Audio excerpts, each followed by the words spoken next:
The Utah Jazz have witnessed a season filled with miracle finishes, including one that propelled them to the NBA Finals. In Game 1, the stage would be set for yet another dramatic conclusion. Early on, Utah controlled the game, as the Jazz seemed impervious to the pressure of playing in their first NBA Finals. In fact, it seemed like business as usual for John Stockton and Karl Malone. The defending champion Bulls' response was led by a remarkable performance from Scottie Pippen. Fighting off a painful foot injury, Pippen asserted himself to enable the Bulls to draw even with Utah late in the game. With only seconds remaining, the question became who would seize the role of the hero. The opportunity was there for Karl Malone. But when the MVP saw his chance slip away, it was Michael Jordan who found the game in his hands as time ran out. Another miraculous finish. And tonight, another chapter will be written. Game 2 is next.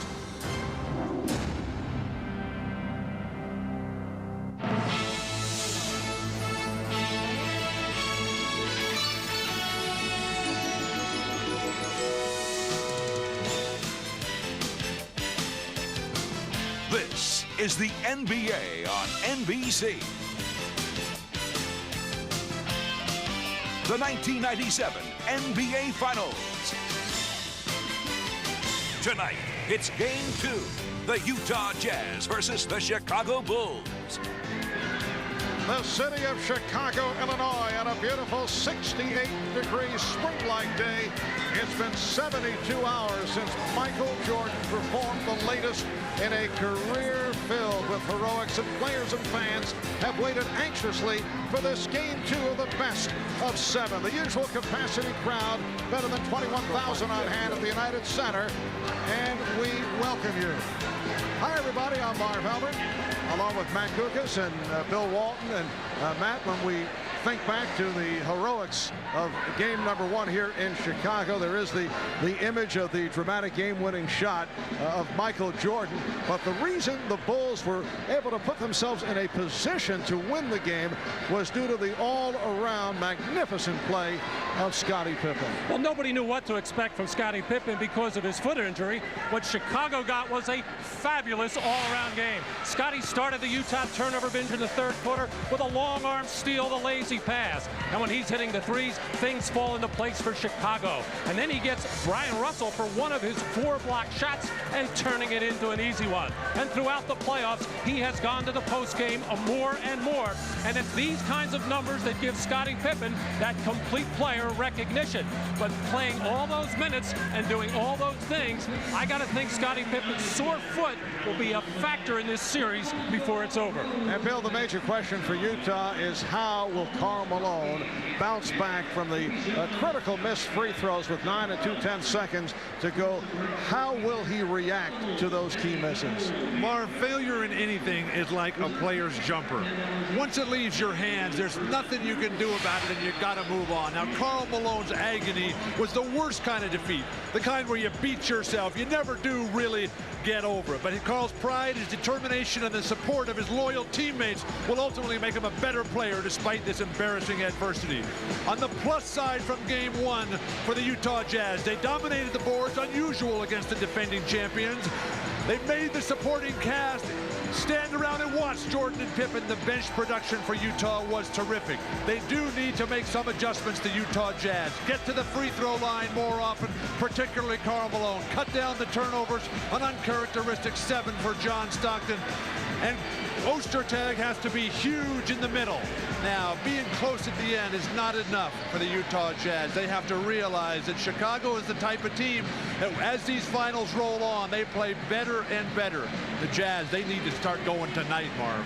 All right, so coming up is Game 2 of the best of 7 NBA Final Series. And when we return, we'll be joined by Hannah Storm and the NBA Showtime crew. We'll be back in a moment.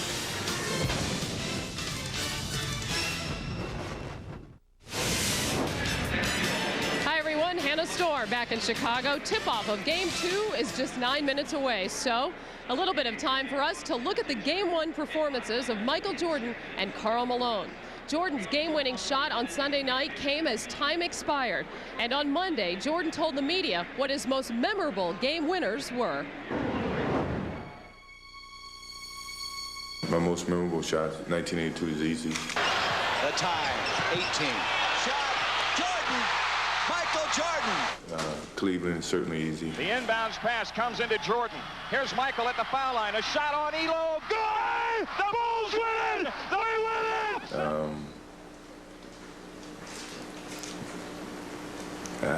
That's the only two I can remember. I'm getting senile, I guess. Now to 2, now to 1. Here's Jordan. Yes! It is all over. The Chicago Bulls have won at the buzzer. I've had so many, I can't even remember them all. 26 times I've been trusted to take the game-winning shot and missed. It's probably more than that, you know, to be exact. I mean, it's on an ad. I didn't do the research. I say what they tell me to say. It sounded good, though, didn't it? Well, by contrast, game 1 ended in a nightmare for Utah's Karl Malone. A couple of missed free throws with just over 9 seconds left, and the score tied. But despite a nasty blister on the palm of his shooting hand, Malone was making no excuses. Peter Vesey spoke with the league's MVP. Scores tied. 9 seconds left. Oh, missed the ball. Everybody in this business like to tell you they have an excuse beforehand. So if they don't play up to par or they don't make the free throws, then they say, well, God, it was because his hand or something like that. I'm just from the old school that when you suit up, you're ready to play. You know, no excuses, nothing like that. And like I said, you know, I'm the one missed the free throws and nobody else shot them but me, but I never use anything as an excuse, and I'm not going to use my hand. My whole thing is, you know, it should never have gotten to that point because, you know, we didn't finish the game like we wanted to. But I've also realized that in life, everybody want to blame it on somebody else. And in this business, it's easy to do that. And I just don't believe in that. We always hear about everything that motivates Michael Jordan. But aside from winning a title, what motivates Karl Malone? I'm afraid to fail. Even though I learned from my failures, I'm afraid to fail.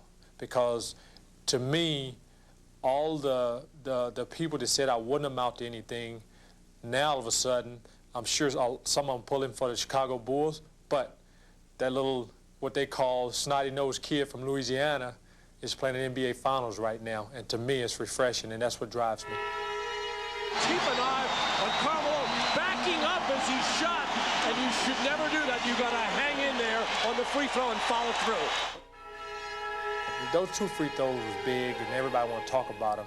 But to me, you know, I cherish the time to do it again. You know, a lot of people might not. I cherish the time to do it again. That final possession, game 2, you want to be on that free throw line, yes. Or would you rather have the ball like Jordan did? You know what? It don't really matter. You know, any time at a ball game that we need it, I want it. If we was in game 7, we got the ball, clock running down, I want to take the shot to win the game or lose the game. And that's something I carry with me to my grave because I want that opportunity. It's not going to affect you at all? Where I tell you I'm from? Louisiana. Let me tell you something. The only thing that affected me from that game to when I'm sitting here with you right now is the time. And all the time we've had in between that.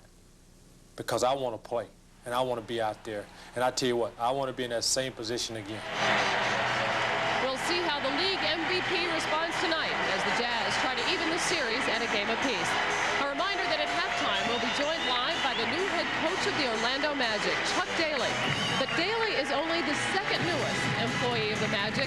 The newest is our very own Julius Erving. Today, Dr. J accepted a position as Executive Vice President of the Magic and Vice President of RDB Sports, named for Magic Chairman Rich DeVos. Doc, congratulations. What kind of job stole you away from us? Well, I'll tell you, Hannah, it's one in which I wear a couple of hats, but I'm going to miss you and Bob and the whole invaluable crew here at NBC. because you've been great to me for 4 years. Now you got this job, which is all-consuming, and a NASCAR team. You going to find time to play any golf? I'm probably going to have a lot of time to play golf, but my first priority will be as vice president of RDB Sports, and my responsibilities will run unilaterally throughout the parent company for the Orlando Magic. Well, you and Chuck Dele are a heck of a 1-2 punch there. We sure are going to miss you, Doc. We're very excited about this. All right, we will see you, however, at halftime and throughout the remainder of the finals, and we are closing in on tip-off of Game 2 between the Jazz and the Bulls. We're back with that right after these messages.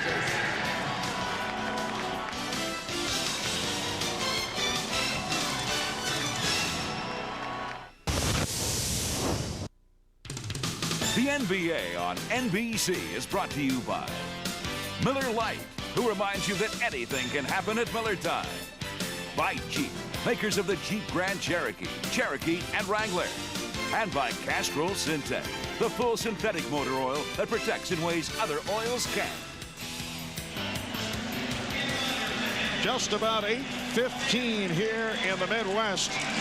And indoors, this crowd is ready at the United Center as we check out the starting lineups. The home team has won 8 of the last 9 games in NBA Finals competition.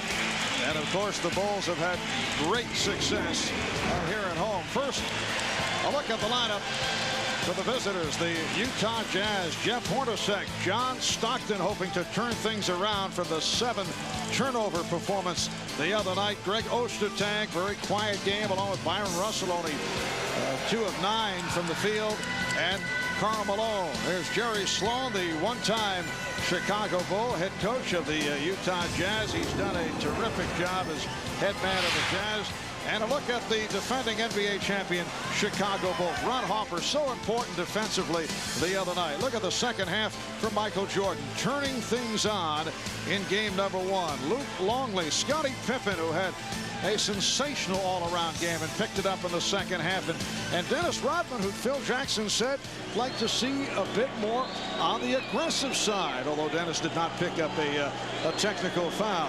Well, we have double coverage on the sideline as always. Reports from Ahmad Rashad and Jim Gray. Let's start with Ahmad.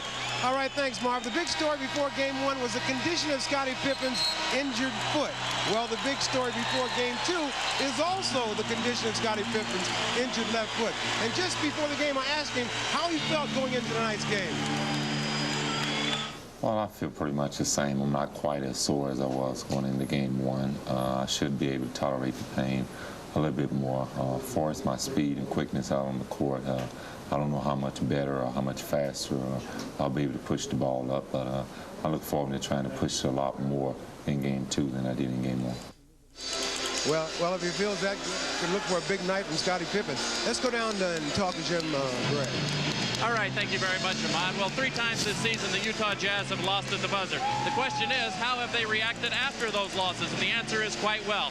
Against the Lakers late in April, Shaquille O'Neal hit a shot, and then the very following game, the Phoenix Suns, they lost to them by 5 points. In fact, they beat them by 5 points, I should say. Then, after Eddie Johnson hit that shot from around the world, they came back and won Game 5, and we'll see how they do tonight, but they're a confident team. Mark? All right, Jim, of the Jazz controlling the opening tip. The officials, Hugh Evans, Steve Jaffe, and Bennett Salvatore. The block by Pippen, who came up hobbling following the rejection. Beautiful back cut by Bryon Russell. Couldn't convert. Scottie Pippen continues to own him defensively. Michael Jordan giving the Bulls the 2-0 lead. Pippen is trying to walk it off. He's defending on Russell, who fires the 3. Rodman rebound. Well, the Chicago Bulls want to get out and run more, and that's if Scottie Pippen can get the ball and push it up. Right now, he's trying to find out if that left foot is going to work. And Jerry Sloan opening up with the Hornacek on Jordan. Short pass, Harper finding Pippen. Make it 4-0 Chicago. Talking to Bryon Russell, he is well aware that he has to play a lot smarter basketball game. It couldn't have been a worse start for him tonight. Now Malone played by Longley.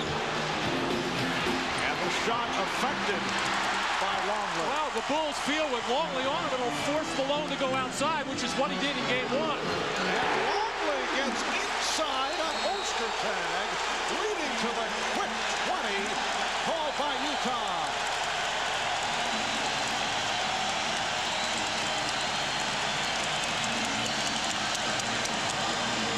opening sequence on the back cut there. Scottie Pippen leaves the ground the first time. Too slow of a delivery, and Scottie comes up very, very sore on that foot. But then he just back cuts on Bryon Russell. Have no idea how you can allow yourself to be back cut by Scottie Pippen on the game opener. Well, here are the Bulls pushing the ball up the floor, and Luke Longley didn't necessarily beat Greg Ostertag down the floor, but beat him to excellent position where he could just work him over. John Stockton, who the Utah Jazz say will be looking for more shots, was not offensive minded the other day, and a foul is called. Dennis Rodman looking for an offensive foul. Foul on Longley, that is his first.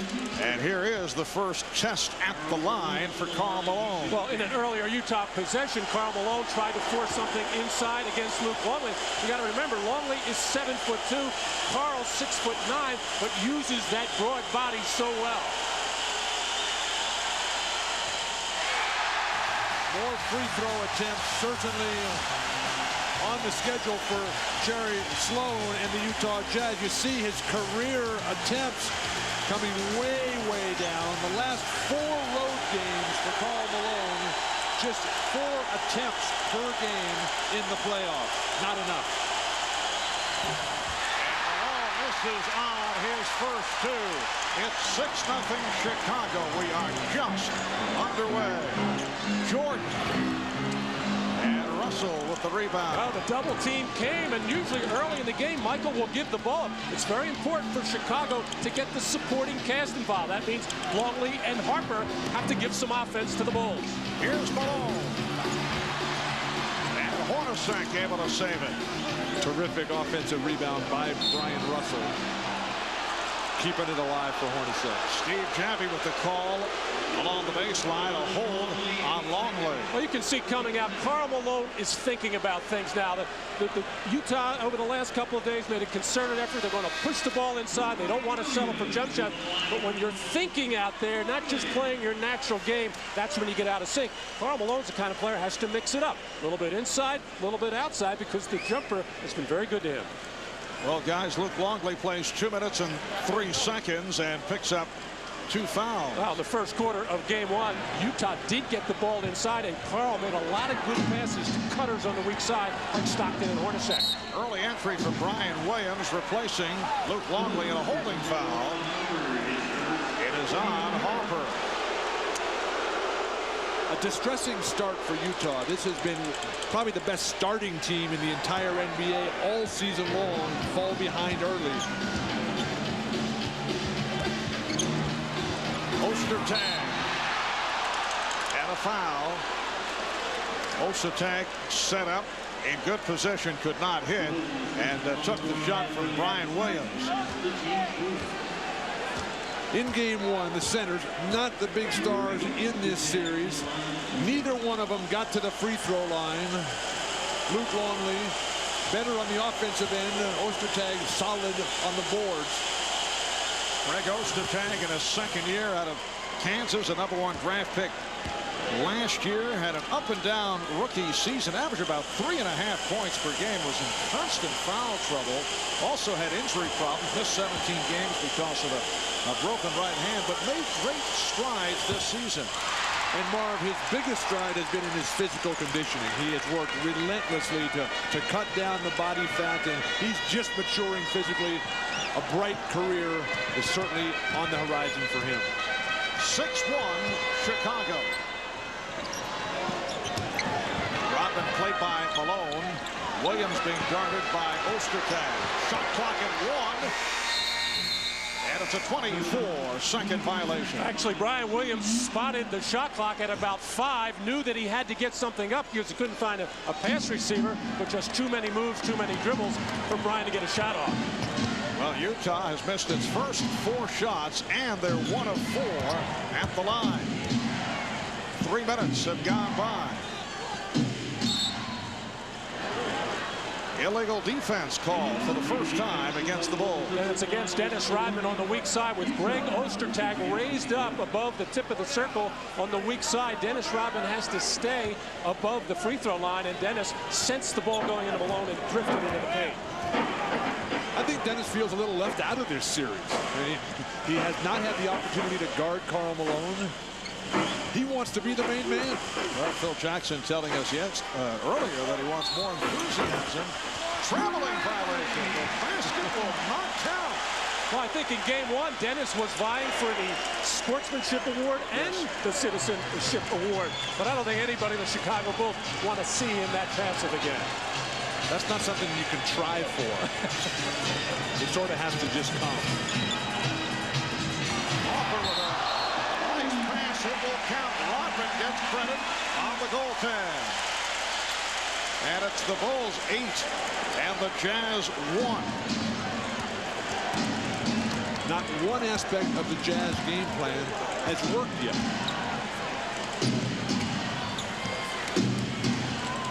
Ryan Williams guarding Karl Malone. Here comes Pippen over to help. And the call against the Bulls on a double team. Foul on Williams. That is his second. The Jazz are being successful in drawing fouls, which is outstanding. That'll get the Bulls back on their heels.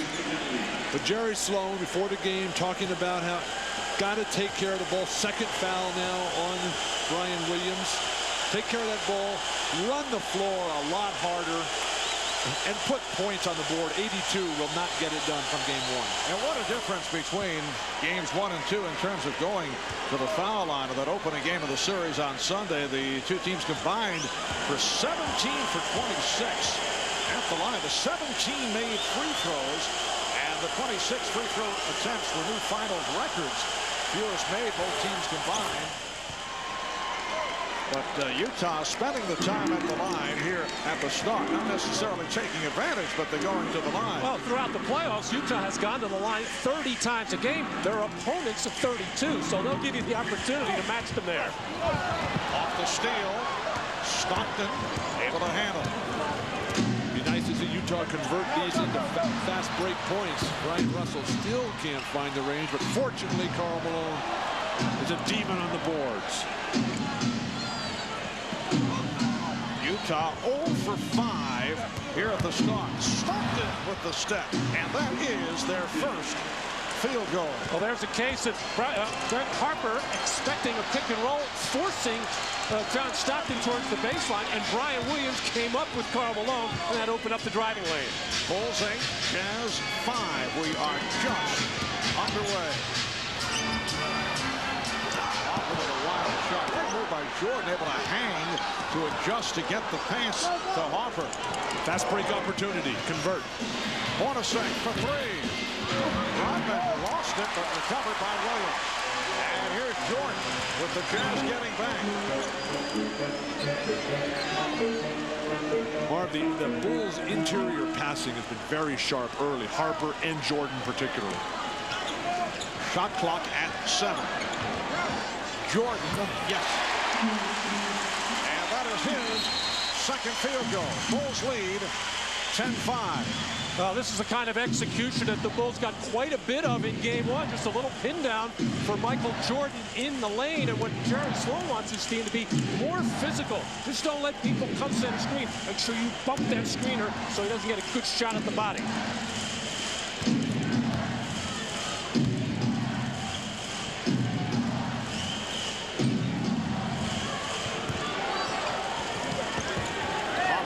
Help on Malone. Karl Malone with a turnaround in the face of Bryon Williams. Karl starting to feel the rhythm. He often misses a couple of easy gimmies early on in the game, but once he finds it, you can't stop him. Pippen. And Ostertag with the rebound. Bulls have a 3-point lead halfway through this first quarter. This is much how Scottie Pippen started game one. Not very sure of himself on his feet. He just can't get into the game yet. Here's Jordan. Setting it up for Pippen. The the running game of Chicago, just getting the ball out, advancing it. The players can't catch up to the pass, and a beautiful 2-on-1 execution. Well, Rodman pumped that outlet pass and drew the Utah defenders up, and then the over-the-top to Jordan. Beautiful back.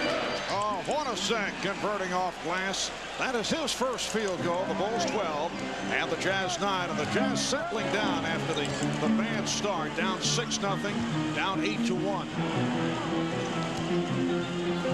Utah hoping to tie the series at 1. Jordan again. Game 3 will take place in Salt Lake City on Friday night, 9 o'clock Eastern time here on NBC, and then game 4 on Sunday in Utah, starting at 7:30 in the East. Hornacek, yes, Jeff Hornacek. Mark, the rhythm is there for everybody on Utah except for Russell and Ostertag. But what the Jazz have to do defensively is make Jordan and Pippen dribble before they shoot. They're catching and shooting. That's too easy. Stockton, and a foul call against the Bulls.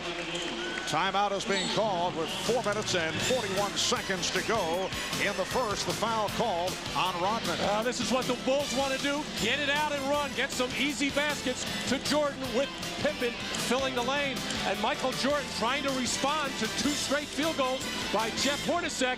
Gets it on the baseline, up in the air, creating space. Much too quick for Jeff Hornacek.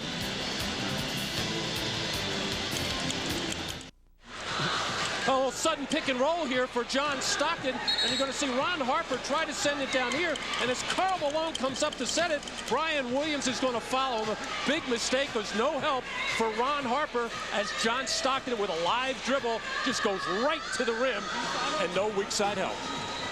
Chicago invariably forces all pick and rolls to the baseline. Stockton, he doesn't mind whatever they do, but it'll work against Utah if he ends up on that baseline all the time shooting his own jumper, because that just leads to Bulls fast breaks. But the difference between that one, Bill, and a normal Utah pick and roll is many times John Stockton will dribble into it, and it's easy to see it coming. That time he got the ball live. Bryon Williams, as the help defender, never recognized him. John Stockton at the line, only 6 of 10 from the field. The other night, 12 assists, turned it over 7 times. On the subject of pick and rolls, check this out. Well, Utah had the early lead in the first half and held that, but then in the second half, when Chicago battled back, Utah went to their basics and ran that pick and roll much more frequently. Was it a question of Chicago so successful defending against it, or Utah just not able to pull it off? Utah was just so wide open on all their back cuts, they didn't have to ever get into the pick and roll. Just seems to be on fire, totally focused in tonight. That's a 3 for Michael Jordan. He has 9 of the 17 Chicago points. 17-13 the score. Jordan to the board. Stockton certainly going to the hoop. Very conscious about his individual offense. I thought he got bumped that time. Steve Kerr has come on for the first time, replacing Ron Harper. Jordan with the fake. Yes. Well, that last 3-pointer on the play before, not just an ordinary one. Michael Jordan absolutely frigid from 3, 5 for 42 coming into this game. In fact, before game 1 said he wasn't even going to look for it, shooting 12%. There's Malone getting inside, will not count. Offensive foul.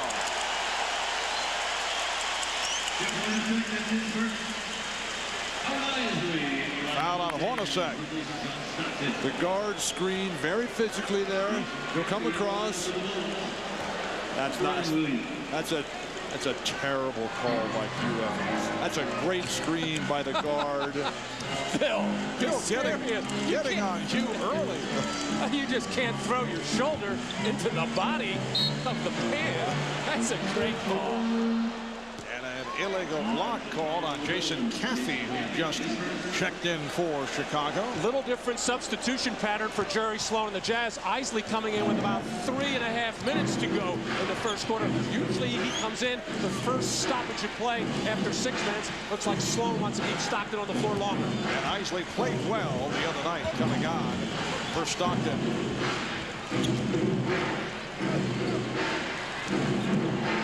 Here's Russell. Can't find the range. coming up on 3 minutes remaining in this first quarter. Jordan putting moves on Hornacek. Now Kerr for 3. Yes. Kerr began the playoffs having difficulty locating his shot. As the playoffs have progressed, he has begun to show signs. Or the defense for Chicago so much sharper tonight than in game 1. And Brian Russell 2 for 13 in the series. Malone strong, but no finish. The Bulls up 22-13 and with the ball. Caffey's pass did not connect. Russell has a 3-on-2. Nice finish. Karl Malone. And he's shaken up. He and Pippen came together. Crowd wanted an offensive foul on Malone. And it looks like Karl Malone hurt a lot of different parts of the body there, but the one that's giving him that continual problem is that sore right hand. Yeah, he's playing with a severe floor burn on the shooting hand that was suffered back on the 20th of May. Bulls lead by 7. Kept alive by Caffey. Kerr trying to do it off the dribble, then decided to reset. Good thought, yes. Steve Kerr.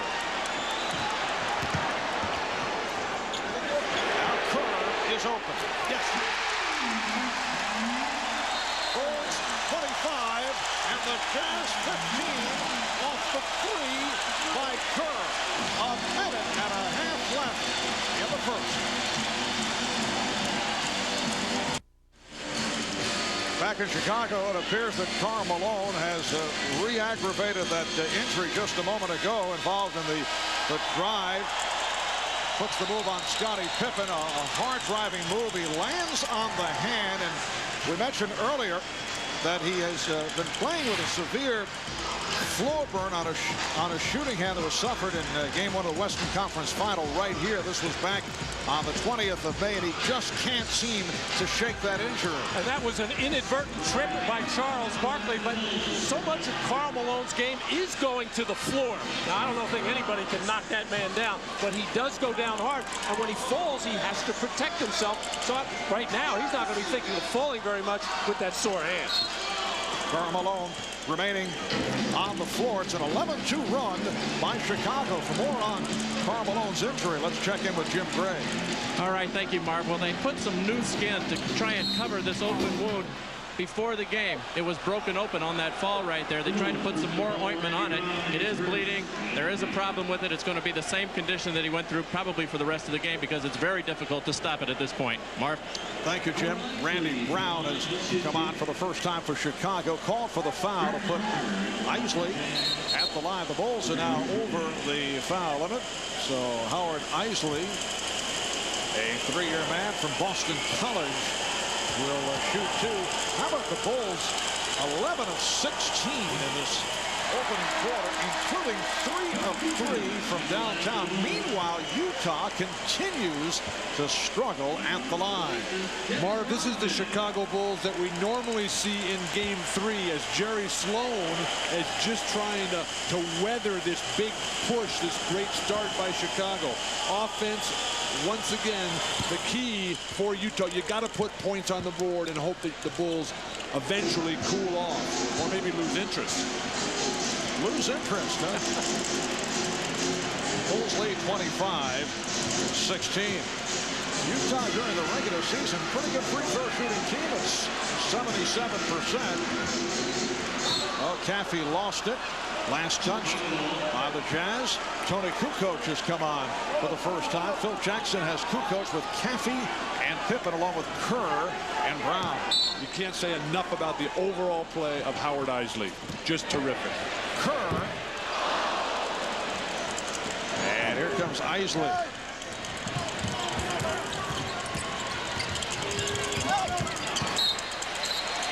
Eisley trying to find Malone, but it was deflected out.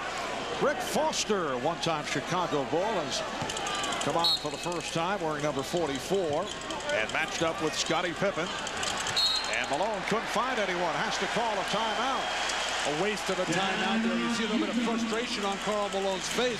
Jerry Sloan live it inside. You got to execute your inbound play. Bill, I don't think it's a waste of a timeout. You get plenty with the extra timeouts for TV. Possessions in a low-scoring game, much more important. Welcome back to Chicago. I'm Jim Gray. During that entire timeout, Karl Malone tried to stop the bleeding on the open wound of his right shooting palm. He's unable to do so. The problem is with Mike Sheminsky and the trainers, they can't tape that up, Marv, because he then wouldn't be able to hold the ball. And with the sweat and the constant banging, it's going to be an ongoing problem, probably until the offseason. Marv? All right, thanks, Jim. We saw that ongoing problem right throughout the opening game here on Sunday. Shot clock is down to 7. Here's Russell. Oh, he went glass. Very fortunate. I don't know if that was the intent. Brian Russell has to play great basketball for the Utah Jazz. He reminds me so much of a young Scottie Pippen, still trying to play with athleticism rather than skill. He'll get there soon, though. Brian Russell, fourth year in the NBA out of Long Beach State, a second-round draft pick. Scottie Pippen. And rebounded by Jeff Hornacek. We are down to 15 seconds to go in the quarter. The Bulls lead 25-18. So that timeout by the Jazz not only saved the possession, they got a bucket out of it, albeit a suspect one. Final seconds of the first quarter. Eisley. Oh, the runner by Eisley. 1 6/10 seconds to go. Here's Kukoc with a two-hand sack.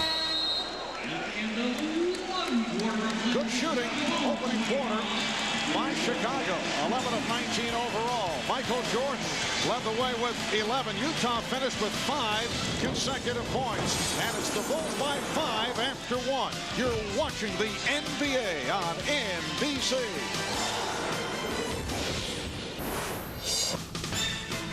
You're watching the NBA Finals on NBC.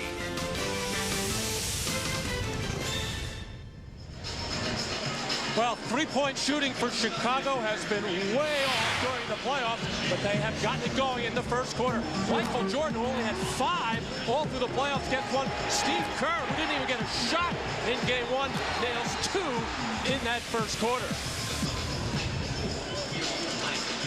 Just 31% in the playoffs, 6 for 16 in game 1, but a good start here tonight. Utah listening to their coach, Jerry Sloan. He wanted him to get to the foul line more. They took 10 free throws in the first quarter, 11 total for in game 1. Only 2 turnovers. They're just down 5. They can start shooting the ball. They'll be right there. And you can see the uplifting play from three-point range by Chicago. Second quarter is underway. Michael Jordan is back. Shandon Anderson, the rookie from Georgia, has checked in for the first time. Chris Morris on the floor for the first time. And here's Malone over Caffey. Caffey played him well. A little bit of a force there by Carl. Got caught with the wrong footwork. An interesting way they set it up with the nice screen by Chris Morris. Longley's back. He had picked up the 2 early fouls. Here's Longley. Lost it. And recovered by Malone. Stockton back very quick in this game, even though Eisley was playing perfect basketball. Utah scoring the final 5 points of that first quarter. Here's Malone going to the running hook. Utah's going to need a lift from Chris Morris with Brian Russell's game way off and Kukoc guarding Morris. They got to look for some shots for Chris. Karl Malone now 2 of 7 from the field. Caffey coughed it up. Terrific recovery defense by the Jazz. An underrated defensive team. Underrated? I think they're one of the best defensive teams in the league. Low field goal percentage for opponents, play basic, solid defense, and a good defensive rebounding team. Bill is referring to his own rotisserie league. But unlike the Chicago Bulls, they don't have one guy who you would say, now that's a great defensive player who can just shut down the other team, the way the Bulls have Jordan, Pippen, and Rodman. Well, no, of course, they don't have those 3 guys. Karl Malone, however, first team all defensive. Stockton, a steals leader, although he has problems with individual defense. Oh, Stockton just looking to beat the 24. Here's Jordan. And kept kept alive by Caffey. Nice passing. Longley. And a loose ball foul. It is on Caffey. That is his second. 2 minutes gone by in the second quarter. Neither club has scored. Here in the second, Bryon Williams checking back in, replacing Jason Caffey. Marv, in game one, the Jazz controlled the boards throughout the game. Early on here, Chicago back to their customary position, up 15-10 on the glass. Get Antoine Carr off here if you're the Utah Jazz. He needs a jumper. And Carr tripped up. Foul on Williams. That's 3 on Bryon Williams. It leads to a timeout. The NBA on NBC is brought to you by Nissan, who reminds you that life is a journey. Enjoy the ride. By Sprite. Image is nothing. Thirst is everything. Obey your thirst. Sprite. And by Goodyear, #1 in tires. Well, these aerial views of Chicago being brought to you by Goodyear. Marv Albert with Matt Dugas, Bill Walton, Bob Rashad, Jim Gray. 9:53 to go in the first half.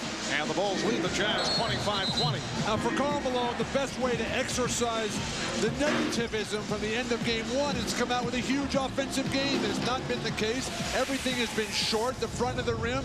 And after every time something doesn't go down for him, he looks at that right hand and that big gaping wound as big as the Grand Canyon right now as Karl takes his regular breather. Jerry Sloan telling us that he substitutes much more by the clock than he does by how the flow of the game goes.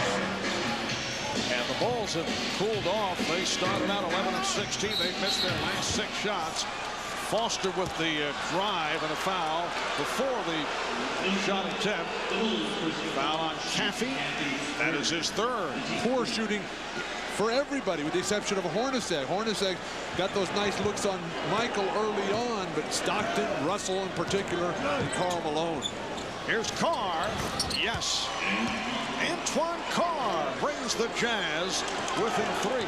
How about the personal foul calls? Chicago has been hit with 11. Utah, only 1. It was an offensive foul. That's it. Well, in that first quarter, the Utah players weren't close enough to even get up on a shooter. And you can hear the reaction as finally there is a personal foul call against the Jazz that puts Kukoc on the line. It's on Morris.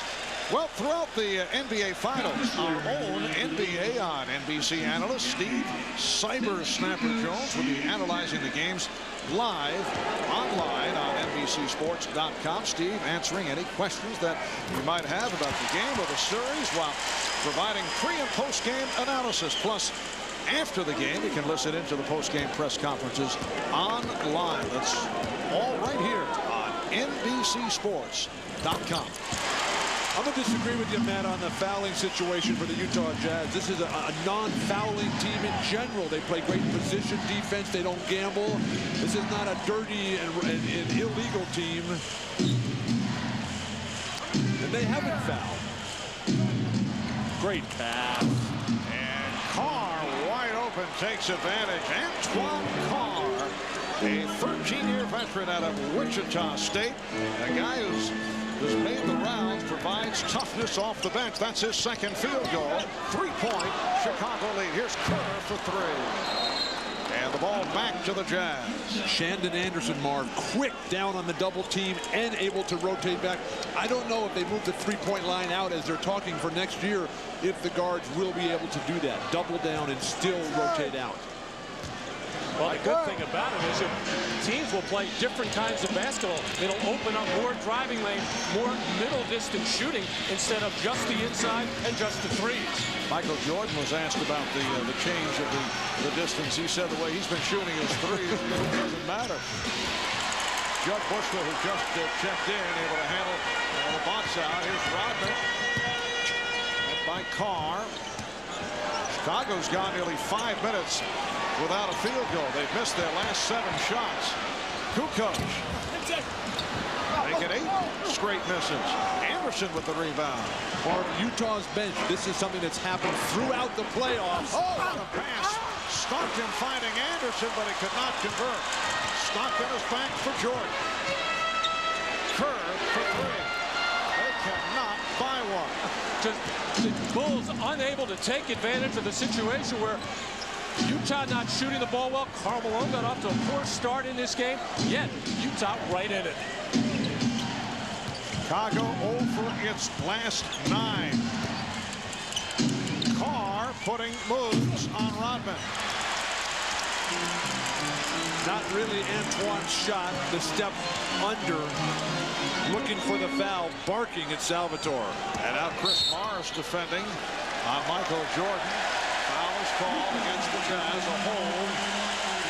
Don Foster. That's his first. And for Utah, their second team foul. Michael looking longingly over at Phil Jackson for a little direction here, trying to figure out what they can run to get a score. But just let him shoot, do whatever he wants.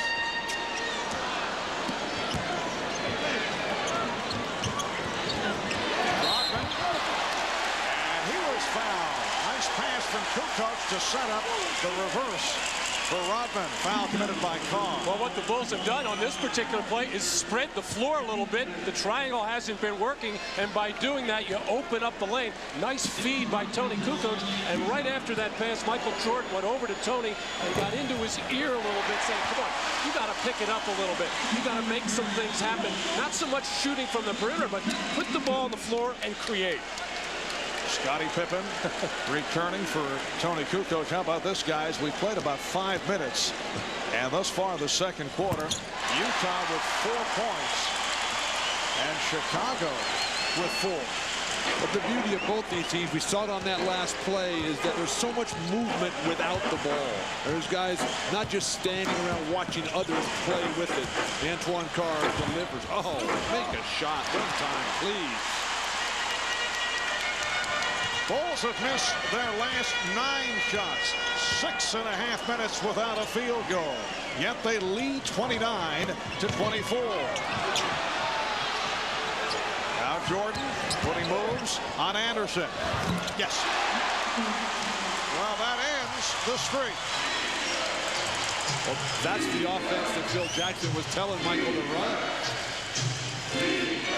Chicago leads by 7. You hear the chant of defense. Well, small Chicago team out there right now. Utah should be taking it to the rim because there's just no shot blocking out there unless a Jordan or a Pippen come over. Whoa!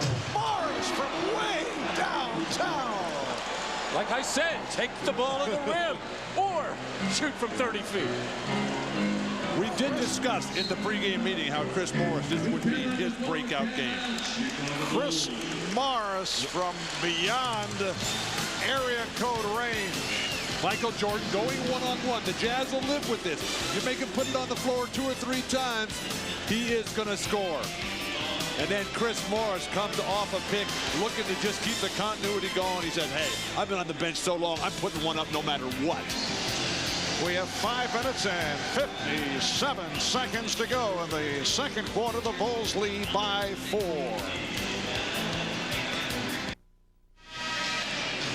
Welcome back to Chicago. I'm Jim Gray. I'm now joined by the owner of the Utah Jazz, Larry Miller.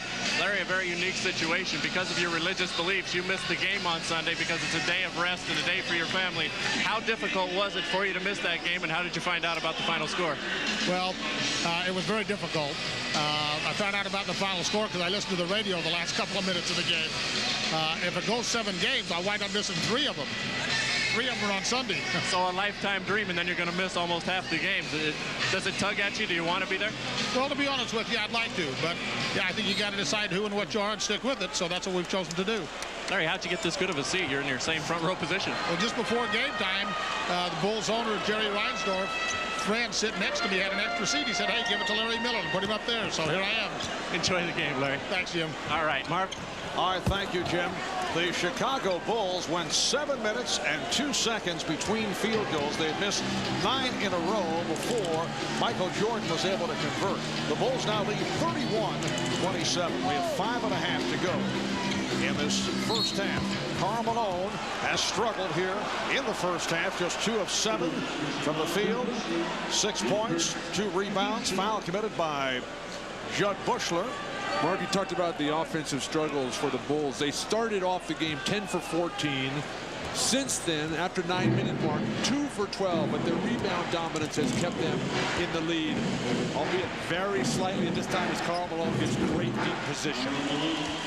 And it brings Utah within 2. Chicago has led from the start. They were up 6-0. They were up 8-1. Very low scoring second quarter. Utah with a 9-6 edge to this point. And we have just under 5 minutes to go in the second. Rodman, who the last couple of games is looking for his shot, has not been looking here tonight. Giving up the ball. Jordan able to save it. What a great rebounder, Michael Jordan. Knew exactly where that ball was going the whole way. Harper cut off by Stockton and try to go glass. Rebound Jordan.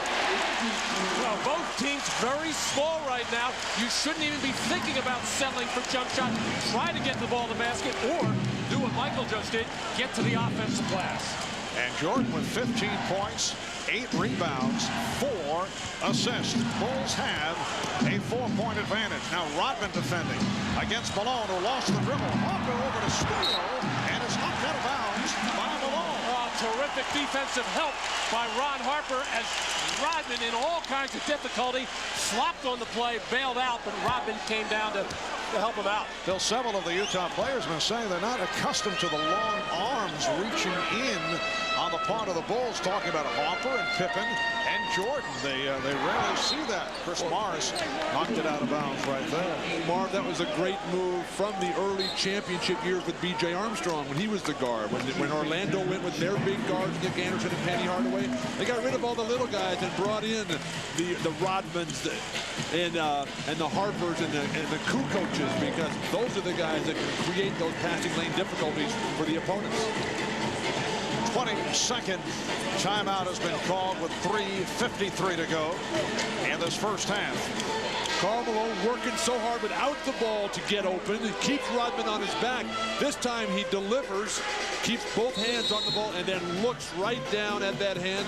Then lost the dribble. Karl not as sharp as you would expect him to be in this game with the ball handling, with the little short shots to the ground again. And every time he hits that ground, that hand just gets a little bit more opened up. The shot chart for Karl, everything inside. Now he has become, I think, the best big man jump shooter in the game, along with Patrick Ewing from the Knicks, but not there tonight.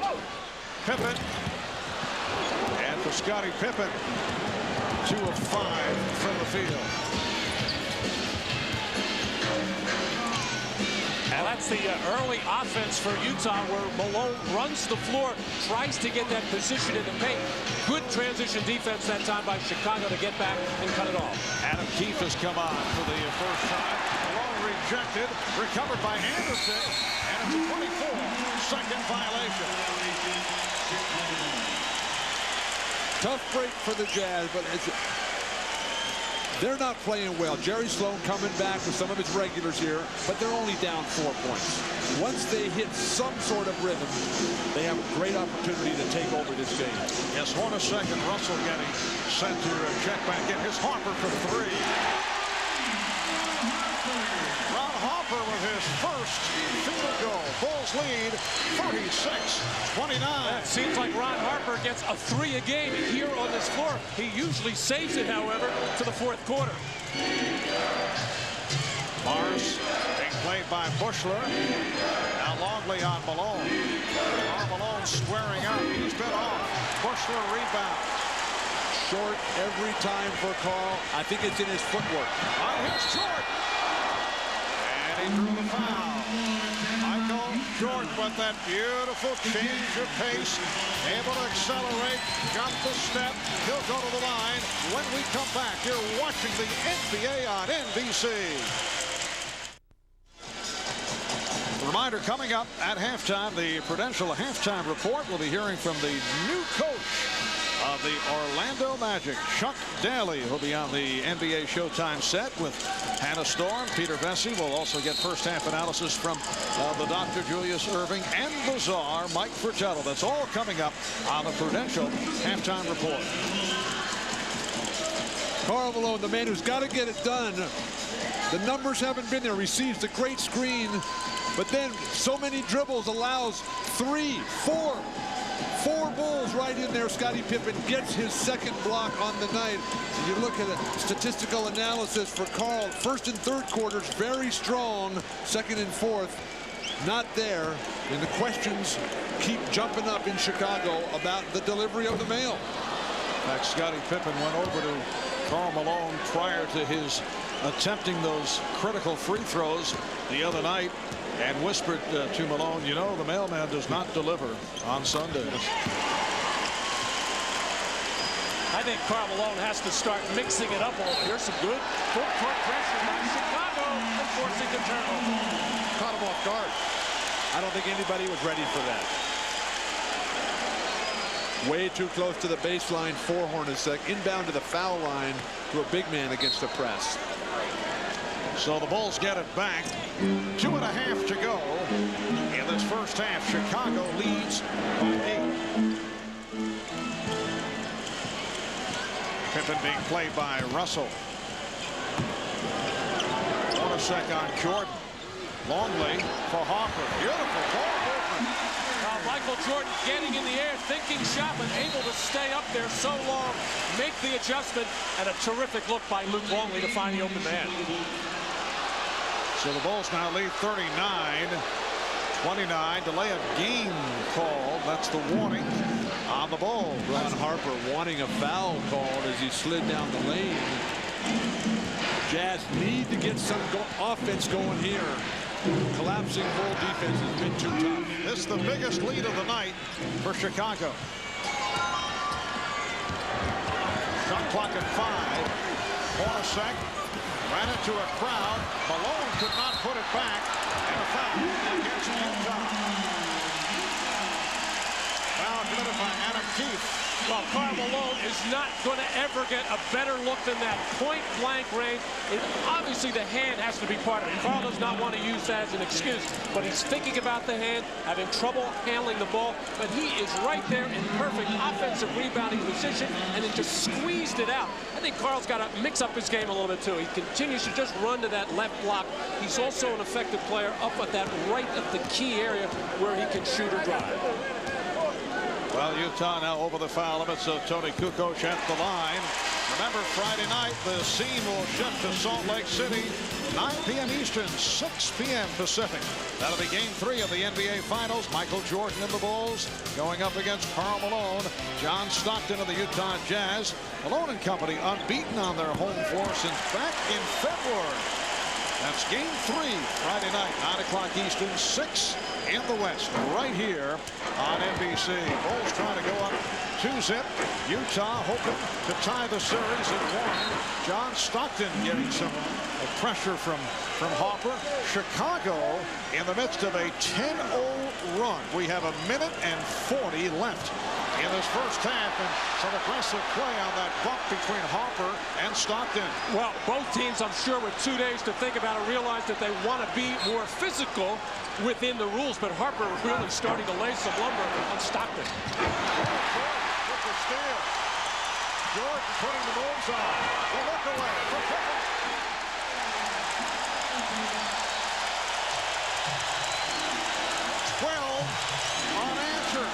By Chicago. And Ron Harper bringing the crowd to its feet. Chicago defense stifling. Need leadership and poise for Utah right now. They go to their MVP. Well, this is Chicago Bull basketball. Flurries on defense, creating turnovers, getting the steal, and then quickly converting at the other end as Jordan breaks through the defense and spotted Scottie Pippen way before that, but delivered it right on time for Scottie to finish with an explosive dunk on that short foot. Now on Pippen, it took the Bulls over the limit, and here's Karl Malone, 2 of 4 at the line. Marv, it's all falling apart for the Jazz right now. They've fallen behind by 14. Try to get some sort of rhythm here for Jerry Sloan and his Jazz. Get out of here with something going in your favor, and then come out and start over in the second half. And Chicago has outscored Utah 18-10 in the second quarter. We're approaching a minute left in the half. The Bulls lead 43-30. Jordan through the foul. And again, another outstanding adjustment by Michael Jordan. Driving to the lane, really was thinking pass out to Toni Kukoc, but as soon as he hears the whistle, make sure he got the ball up towards the basket. Really wouldn't matter because both teams in foul with the foul problems, but that's just how alert and aware he is to make that adjustment. And Michael is hearing the chant of MVP from the Chicago crowd. There, though, is this year's MVP, who has not had a strong game. The Utah Jazz in trouble when they're back on their heels, and Michael's got his tongue hanging down there on the bottom of his chin. What a recovery by the Bulls. They went better than 7 minutes without a field goal. They missed 9 straight shots, but they recaptured their stride and lead by 15. As Hornacek made the move, foul is called. Foul on Pippen. That is his second. On the subject of the most valuable player voting, Karl Malone edging out Michael Jordan, followed by Grant Hill and Tim Hardaway and Glenn Rice. One of the closest votes in history. The other one being the time that Charles Barkley and Michael and Magic Johnson got it. No, that was the wrong year there. Excuse me. We'll edit that out of the telecast then. Utah now 7 of 13 at the line. That was terrible. A self-inflicted blow by Bill Walton. Don't let it get to you. Just under a minute to go in the first half, and the Bulls now lead by 14. They isolate Jordan against Hornacek. Salvatore, the outside official, indicating a pushing foul on Utah. It is on Hornacek, his second. Once again, the percentages. Michael Jordan so aware. Michael tends to sometimes settle for the jump shot because defenders will back off him, give him the room. He can just go up and shoot very comfortably. But with the Jazz in foul trouble, take it to the basket, draw the foul, get some freebies at the line. And Jordan is 4 for 5 from the line. He has had a magnificent first half. 19 points, 8 rebounds, and 5 assists. Just continuing along with what has been a sensational career in terms of NBA final play. And the amazing thing about these finals, like last year against Seattle, Michael is not really shooting the ball that well. He's had some streaks, but he's not satisfied with his shooting. You guys agree, though, this is about the best we have seen the Bulls play during the playoffs? In all aspects. Not just their offense, but their passing is terrific. Their defense has been suffocating. The Jazz can't get anything on, and they've brought the crowd to their feet to close it out here. A rousing standing ovation for the Bulls. Final seconds of the half. Chicago by 16. Jordan putting moves on, and then had it knocked away. Last touched by the Jazz, and you know that he wanted to end the half with an emphatic move. Phil Jackson coming with offense here. Kerr and Pippen for Harper and Rodman. We're down to 2 9/10 seconds remaining in this first half. Chicago has outscored Utah 22-11. Here in the second quarter, the Jazz without a field goal the last 5 minutes. And 17 seconds. Well, the Bulls wanted it for a side out of bounds play, but the ball did not go over the rim, ruled by the official, so it's obviously underneath. And Kukoc will throw in. Finds Jordan, who fires. That's the end of the first half. Mastery by the Chicago Bulls. They lead the Jazz 47 to 31. Jordan with 20, Malone with just 9 will be joining Hannah Storm for the Prudential halftime report right after these messages. Halftime of Game 2 in Chicago with the Bulls leading the Jazz 47 to 31. Michael Jordan leading all scorers with 20 and all rebounders with 8. And Karl Malone with the injury to his shooting hand, suffering through a bad first half, just 3 of 12 from the field for 9 points. Welcome back, everybody. Hannah Storm and Peter Bessie, and we are joined by the new head coach of the Orlando Magic, Chuck Daly. Congratulations, Chuck. Thank you very much. You know, we're going to keep in the broadcasting mode for just a moment here and have you comment on the first half. Well, the first half is about the problems that you have with the Chicago Bulls, and that's basically you can't score against them. They take all of your scoring away, and we see it on the board. Now, why did you want to leave this glamorous job of broadcasting and get back into coaching in a job that you actually turned down a couple of weeks ago? Well, I found out what hard labor that you people suffer through here, so I decided to go back to more of an easy life. What made you change your mind about the job? Well, it's kind of interesting. I had been intrigued by it over the last year, maybe suffering through watching teams play. I've always been in love with the game. I like to teach the game. I think the game is going to change because I think we're going to have rule changes. And so consequently, this came about. Originally, I said no. And then all of a sudden, when I hung up the phone, I said, I think I made a mistake. I'm intrigued by this job. I like this team. I like this area. I revisited, and it happened. Chuck, you said that when you were out of retirement that you were only going to come back for crazy money. Now, I assume $5 million a year is crazy money. But you also said that you only wanted to come back to coach a championship contender. Well, there are not a lot of those around, quite frankly. There's one out here, and this club has been there a long time. But I think times are going to change at some point. I think we're going to get into the recruiting wars very soon in another year. I think certain teams are going to have more advantage than others. Look at Miami, Orlando, Phoenix, LA, and New York. And we've got this first class coming out. I think some exciting things can happen over the next 2 or 3 years. Doesn't it bother you to come back and coach a team that sabotaged the coach, Bryon Hill? I mean, that could easily happen to you, although Chuck Daly and the Orlando Mutineers has a kind of nice ring to it. You know, Peter, I think most coaches are probably one step away from that happening during the course of a year or over the course of their season.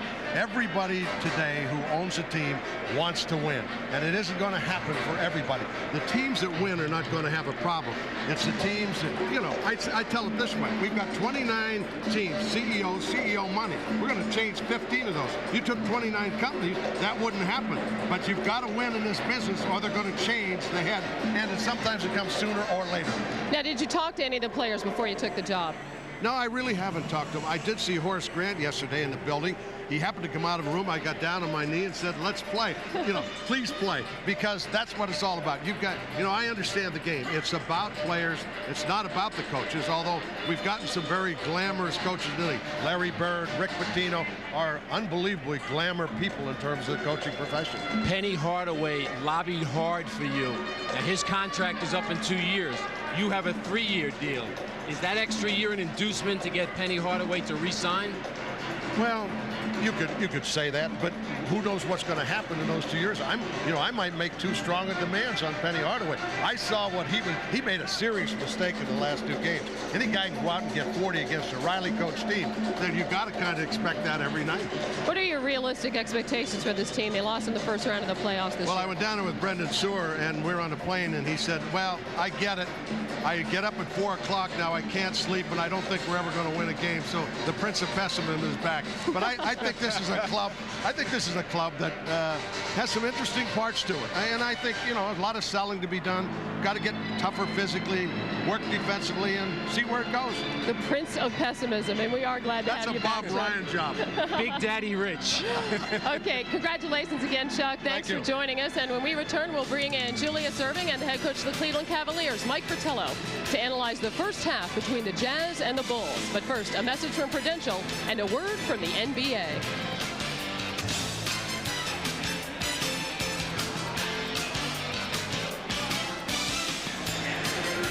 It's halftime in Chicago. The Bulls are leading the Jazz 47-31 in Game 2. Now let's talk about the first half with Dr. J and Mike Fratello. Doc, Karl Malone said coming into the game, the one thing he wanted to do is score more inside. Can you assess his performance in the first half? Well, he's not scoring a lot of points here, and the Bulls have been playing him with various people. They've been playing defense on Karl Malone, somewhat by committee, and he's getting these multiple looks on defense. Early it was Longley, and Luke forced him outside. Then Brian Williams comes in and forces him to shoot the jumper, turning a great player into a fall-away jump shooter. It's very necessary for the Jazz, not only Karl Malone, to try and get some stuff in transition, and Karl was able to do a little bit of that. If we see too much of that, you know Rodman's the answer. He's seen Jason Caffey play him. He's seen Dennis Rodman play him. I think if Karl Malone really gets off and going, those are the two guys who will give us that power forward matchup that we've been craving in this series. But so far, he's been in check by 4 different people, and he only has 9 points. And maybe hurt somewhat also by the injured area on his shooting hand. Now, Mike, Utah committed to single coverage on Michael Jordan, burned him at the end of Game 1, but they said they were going to stick with that game plan here today. Hey, he's on his way to a triple-double. How'd that force him to change things? Well, sometimes there's a residual effect from the last game when you get beat on the last shot, and you were remembering this. You go into the next game and you say, okay, let's be prepared to make some changes if we have to. But when you have a halftime stat sheet that says 20 points, 8 rebounds, and 5 assists, he's doing it every way. Turnaround jump shots, in the open floor, breaking the defense down, looking to take it to the basket for scores or free throw opportunities. And then last but not least, this is the consummate team player. After starting at the game and making 5 out of his first 7 shots, Jordan starts in the elbow area and is going to try and free himself up to catch the entry pass. On the opposite side of the floor, Howard Eisley has said, hey, look, that's enough. I'm going over here and randomly double team Michael Jordan and try to get the basketball out of his hands. The problem is Jordan, being the unselfish player that he is, sees Eisley on the way for the double team.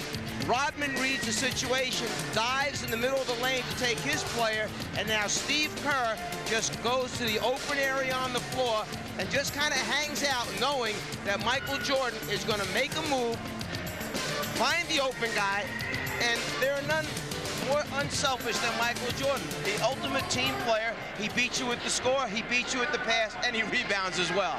Wow, the 31 points for Utah. That ties the second lowest first half scoring in finals history. Chicago's defense doing a great job. And Mike, we got a note on one of your guys. We got to acknowledge him. On Monday, the NBA naming Terrell Brandon of the Cleveland Cavaliers the winner of the 1996-97 NBA Sportsmanship Award, designed to honor the player who best represents the ideals of sportsmanship on the court. Brandon received the award from NBA Commissioner David Stern and will donate $25,000 to his former school in Portland, Grant High School. It's halftime in Chicago. Back for the second half right after this.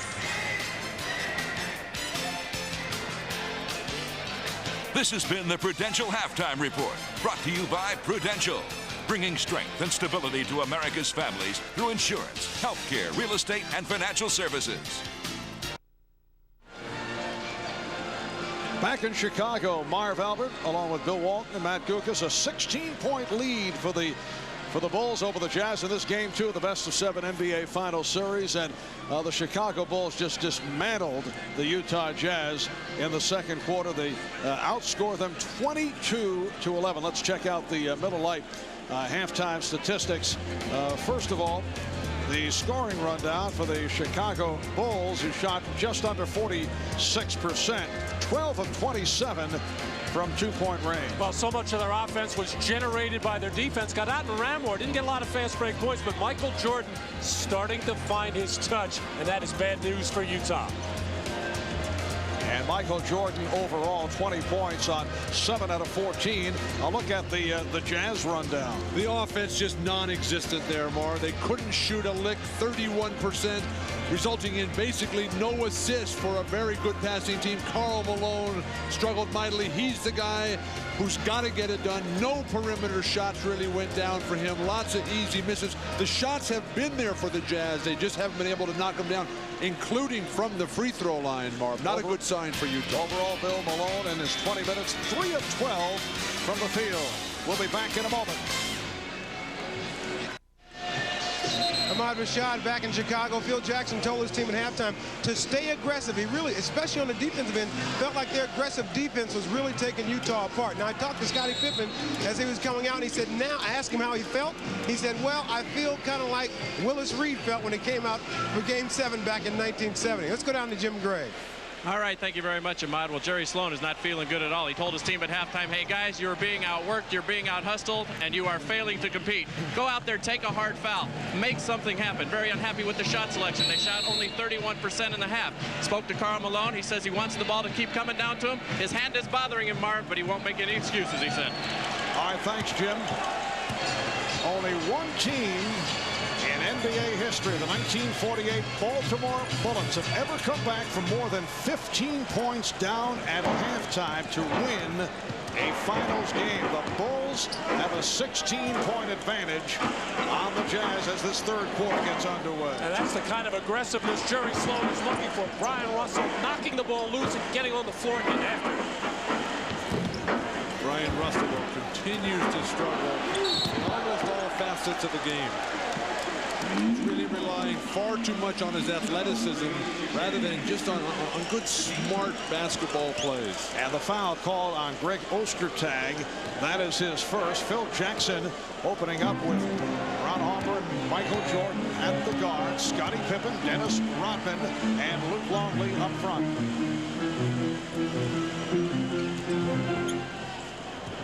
Harper played by Stockton. Harper got the step. Rodman passed on the shot, and now a two-hander. Dennis showing the entire repertoire. A minute gone by in the third quarter. Rodman applauding that call. It is against Utah. Foul on Ostertag again. And he nailed Michael Jordan running along that baseline as definitely the Utah Jazz have come back with a much more aggressive nature. And a technical has been called. A technical foul on Ostertag. Well, early offense for the Utah Jazz running the baseline, and Michael Jordan not really expecting that shoulder and hip move by Ostertag. Got nailed.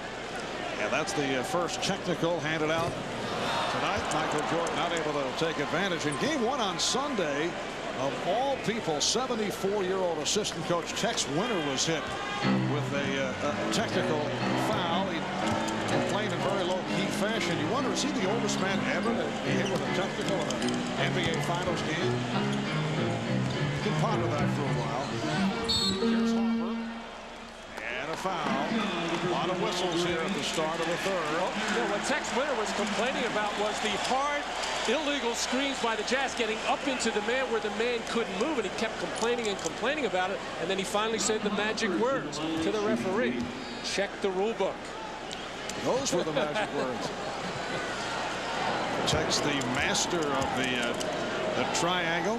Greg Ostertag has committed 3 fouls within 79 seconds. Truth always a defense to libel.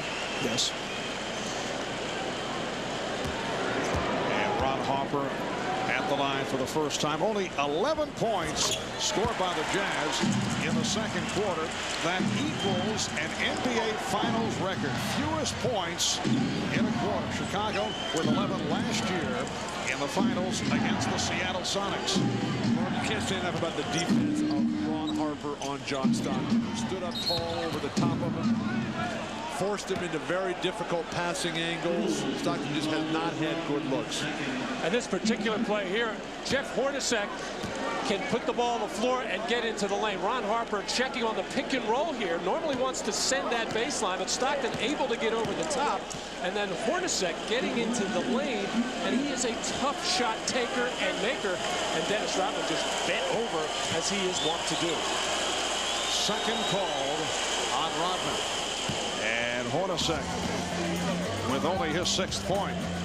Jeff Hornacek, a nice compliment to Stockton Malone, able to shoot the perimeter shot, an excellent three-point shooter and free thrower, and picking it up in the playoffs. The Bulls now lead 49-33. Chicago Bulls trying to make it 5 NBA championships the last 7 years. Utah to the NBA Finals for the very first time. Harper, yes. Ron Harper has been a very important player these first 2 games of the final series. As he was in the closeout of the Miami series in the 4th quarter where he dominated. Illegal defense, the call. Marv, it's like the Bulls realized after game 1 that this Utah team is very good, and they've all come to play today, particularly Ron Harper, whose regular season, not that many minutes, but he's really stepped it up here in the postseason, shooting much better, pounding the boards, now pounding the ear of Jerry Sloan. Second illegal defense leading to the technical foul. So the Bulls now lead 51-34. Going back to the second quarter, Utah has gone more than 7 minutes without a field goal. Here's Malone. Terrific box out by Jordan, and Karl Malone just cannot find the range. Karl Malone is now 3 for 13. He has had a nightmare. He is just flipping the ball around the rim. Even a couple that he has made, he has flipped up there. He's got to take it stronger to the rim. Stockton, and he drew the foul. John Stockton went to the crossover on the baseline, and he was blocked by Harper. Generally, when you have a tough game, you want to come right back and just be at such a level of range that nobody can stay with you. But Karl is letting that ball go too soon. I think he's shooting on the way up almost every time and not taking advantage of the size and strength. There's really nobody on this team, if in the league, that can guard Karl Malone if he plays his game. Especially when he catches the ball 2 feet in the paint right under the rim like that. That's usually very easy field goal and possible 3-point play for Karl. I think Karl's got to mix it up a little. I said that in the first half. He's got to go out around that top of the key area, take a couple jumpers, take a couple of drives. And the foul called on Malone. That's his first. And what is with John Stockton? There was criticism, not taking enough shots, not being aggressive enough. The 7 turnovers in game 1 and thus far tonight. And certainly we have a long way to go, but 1 of 5 from the field. That's it. And most of those 5 shots taken in the very early going tried to establish an offense, but the long arms again as Luke Longley finds that left-handed hook. Luke giving a man.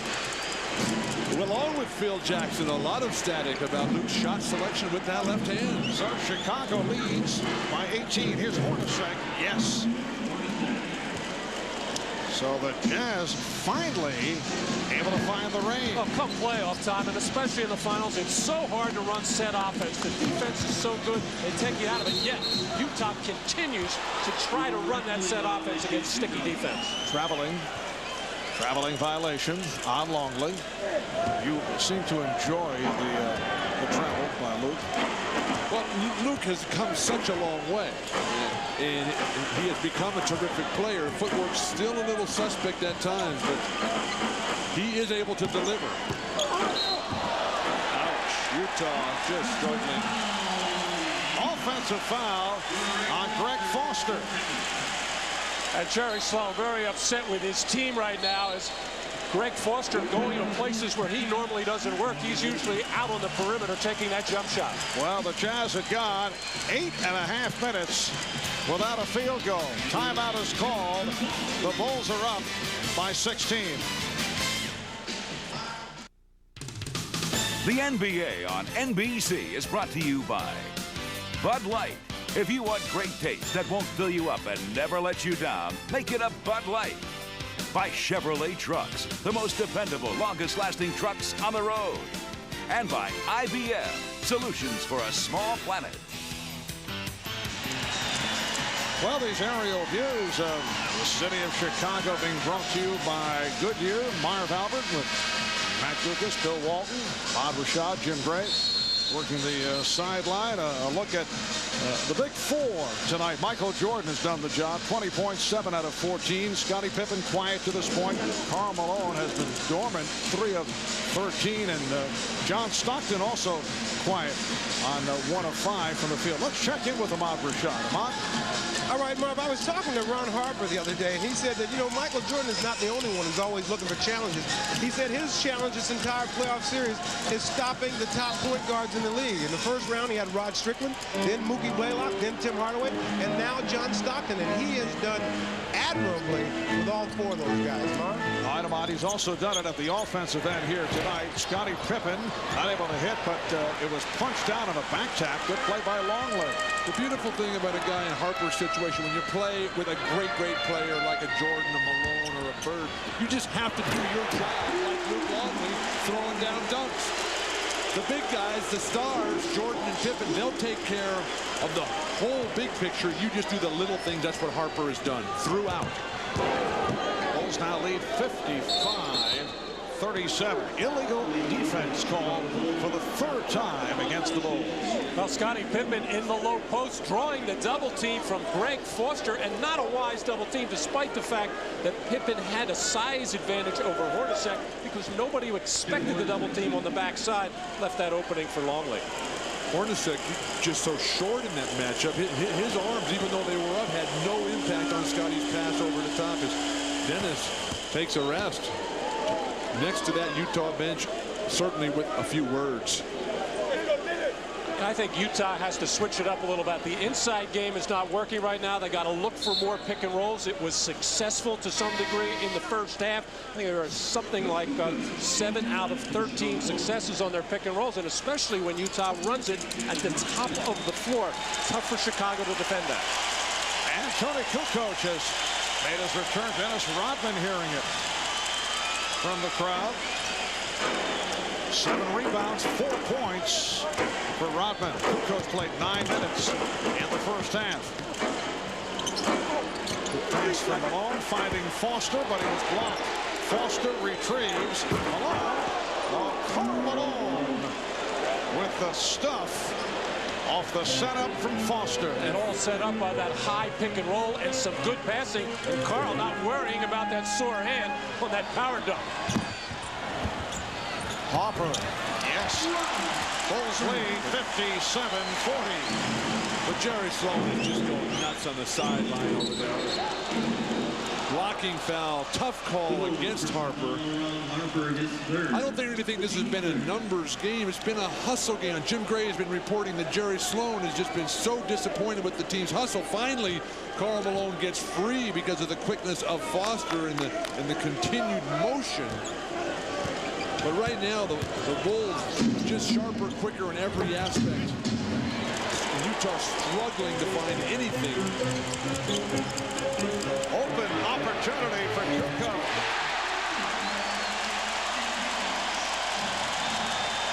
Toni Kukoc knocking down a 3, and the Bulls lead by 20. It's their biggest lead of the night. Malone trying to squeeze his way through, and he drew the foul. Foul on Longley. That is his 3rd. Chicago just advancing the ball. Utah very slow getting back on defense, and Kukoc all day long to line that one up. Ron Harper looked over to the bench during that last transition and said he needed a breather. He's working very hard defensively, but he's also winding up with a lot of open shots. He's tired. Harper replaced by Kerr. Hit a couple of 3-pointers earlier. And a blocking foul against Chicago. Foul on Kerr. That is his first with 6:22 to go in this 3rd quarter. A reminder, Sunday, 4 o'clock Eastern. NBC Sports with a very special preview of the 97th U.S. Open. A look at Tiger Woods' drive to win yet another major. No one has won the Masters and the U.S. Open in the same year since a fellow by the name of Jack Nicklaus back in 1972. plus a look at Congressional Country Club on the par 3 18th, a finishing hole that could have dramatic consequences, plus much more as golf's greatest championship nears. The U.S. Open preview Sunday, 4 o'clock Eastern, right here on NBC. 60-42, Chicago. Jordan. Yes. That's a tough way to play the pick and roll for Utah. Bryon Russell stepping behind Luke Longley to give Jordan a 3, even though he's shooting just 12% coming in today from behind the line. You got to be more aggressive and assertive defensively than Utah has been tonight. Stockton. And Jordan with the quick hands able to save it. The Bulls have been on every loose ball. Here's the isolation for Jordan. He played by Russell. Putting moves on and hit it. When Michael gets the outside shot going, and he's starting to feel it right now. Russell.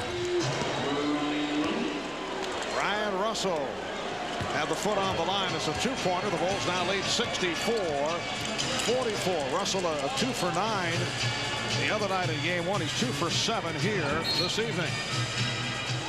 And the foul against the Jazz. It is a hold on Keefe. Michael Jordan behind the pick and roll. Great screen by Luke Longley. No step out. I think Utah can probably double team that because Luke Longley's not going to break you from the free throw line, and then Jordan patiently, and Bryon Russell continues to flail away defensively rather than holding his ground. Bulls have hit their last 5 shots. Eisley is back. Stockton will take a rest. Just under 5 left in the third. Here's Jordan. And he was fouled. Well, in game 1, Michael Jordan was 5 for 17 from the perimeter, meaning before he raised up for that game-winning shot, just 4 for 16. And actually, that was Bryon Russell's probably best defensive play of the night. Kept Michael Jordan from driving, got a hand up on the shot. Michael just made a great play, but now Michael seems to have found the range from the perimeter, which will set up those kinds of drives to the hole. And Michael again hearing the chant of MVP. He now has 25 points, along with 10 rebounds and 5 assists. Could be on his way to a triple-double. Michael Jordan has never had a triple-double in an NBA Finals game. It has been done 25 times by 13 players. What do you think, Michael and Ahmad just sort of sit around and talk about the records he doesn't have, and then just say, well, I'll go for that one today? On pace. The only question will be in the assist column, and he has 5. 4.5 left. Longley with the block and the foul. That's his 4th. Well, Adam Keefe is a player for Utah who has fallen out of favor in Jerry Sloan's book, but he's the kind of guy so active around the basket, knows how to get open underneath as he did there, throws his body around, creates a lot of contact. Adam Keefe used sparingly, 6'9", 240-pounder out of Stanford. Spent a couple of years with Atlanta. This is 3rd season with Utah. #1 pick by the Hawks, traded to Utah in the deal involving Tyrone Corbin. Luke Longley. Here's the applause. He sits down. Leads with 6 points. Adam Keefe and Luke Longley, just another in a long series of redheads that have dominated this NBA for years. Red Kerr, Dave Cowens. I'm trying to feel for another possibility. That's enough. Ryan Williams has come on, replacing Luke Longley. Shot clock at 2. Jordan. Kept alive by Pippen. Bryon Russell too close. Didn't have a body on Scottie, who just reached up over and kept it alive. Jordan stripped by Eisley. Jordan able to get back to it, and it leads to a jump ball.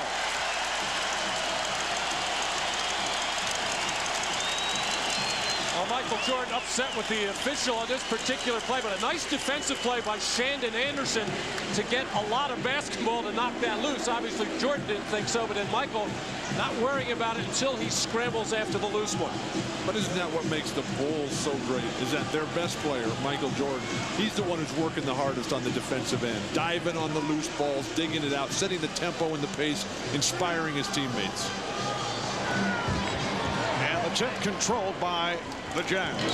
Marv, the Bulls are in complete control because they've dominated the boards today. Unlike game one, now they're up 30-19 on the glass. Malone foul, but a good play defensively by the Bulls, preventing the layup by Malone. Actually, the Utah Jazz are not a good offensive rebounding team. Mainly because Karl Malone is shooting the ball so much, and many times it's a fadeaway shot or whatever, so he's not in position to rebound.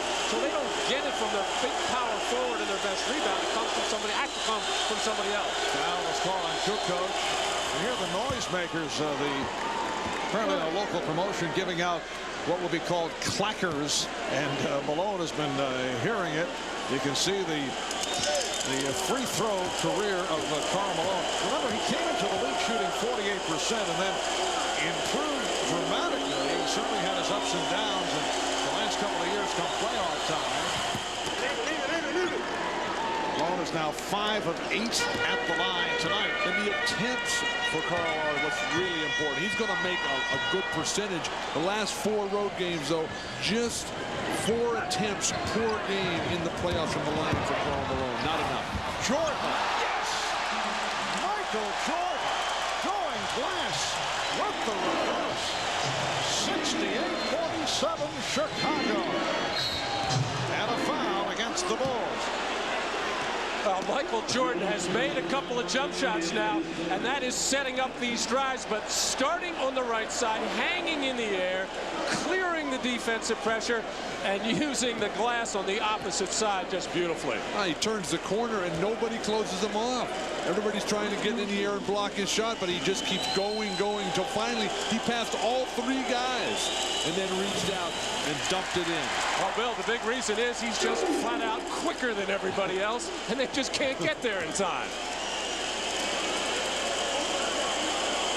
Not bad for a guy who's 34 years of age. He's pretty good.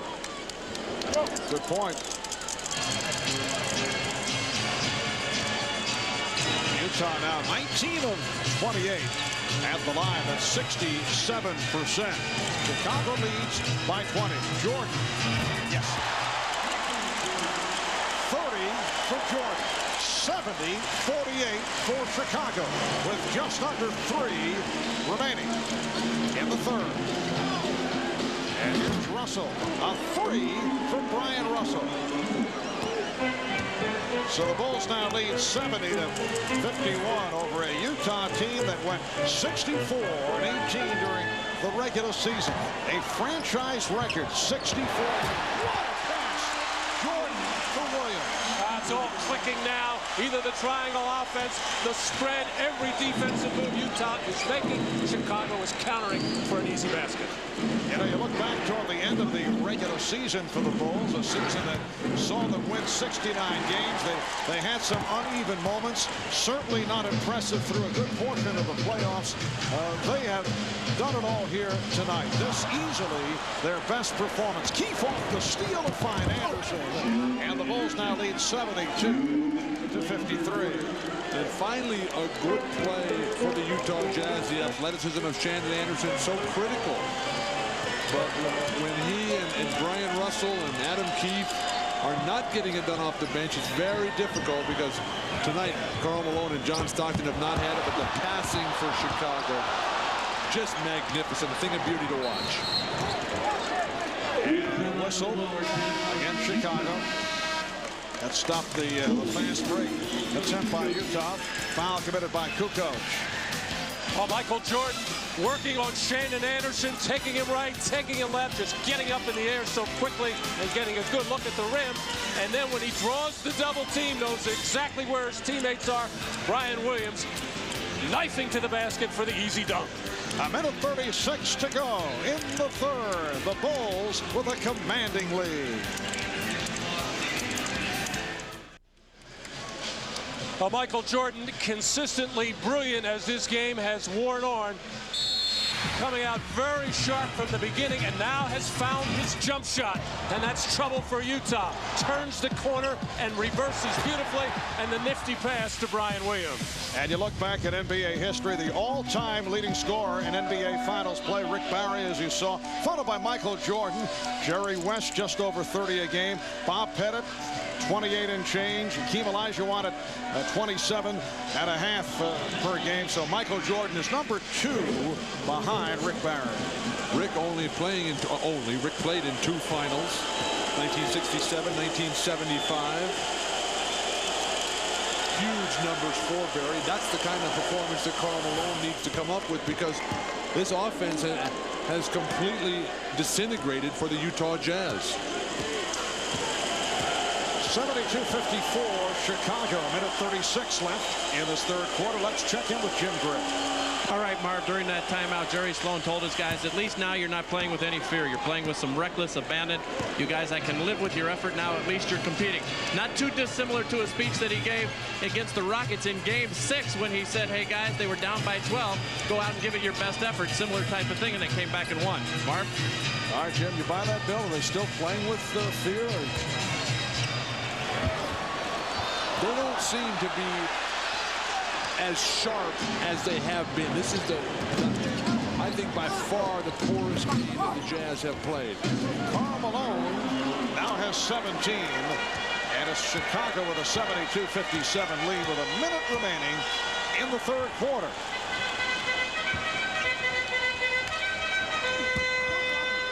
Williams. Bryon Williams for his second field goal. He has 4. Has to be particularly disappointing for Jerry Sloan, one of the fiercest defensive players, and his guys are just getting posted up 1 foot from the hoop and turning the ball over carelessly. But excuse me, Mark, this is the best the Chicago ball movement has been that I've seen throughout the playoffs, despite the fact that Michael Jordan has taken a lot of it on himself. Everybody seems to be at least involved in touching the basketball. They've mixed their offense up beautifully. And a reach-in foul is called. Now, turnover is a major problem for Utah the other night in Game 1. It has not been a problem tonight. That was just number 9 a moment ago. Scottie Pippen to the line with 25 seconds left in the third. Well, Sunday at 5 o'clock Eastern, Ahmad Rashad will host NBA at the Finals, taking a look at 3 pioneers of the WNBA and the obstacles that they have faced on their journey to playing professional women's basketball. This special will also go behind the scenes to find the personal subplots that will make this year's NBA Finals so compelling, and captures a side of these championships that most fans never see. It's all here Sunday, 5 o'clock Eastern on NBC. We're down to 15 seconds remaining in the third, and the Bulls have a 76-57 lead. The Jazz spreading out the floor. Eisley putting moves on Kerr and hitting. Final seconds of the quarter. Bryon Williams looking for the open receiver, and Kerr rammed by Eisley. And Jerry Sloan just flips the ball up in the air. Everything that could possibly go wrong as for the Utah Jazz. Eisley, the only player who can say that, hey, I've really done anything out there tonight. Played extremely well in relief of John Stockton, but now he puts Steve Kerr, just phenomenal shooter, at the line. Down to 2 6/10 seconds remaining in the third quarter. Kerr at the line for the first time, one of the better free throw shooters in the NBA over the years.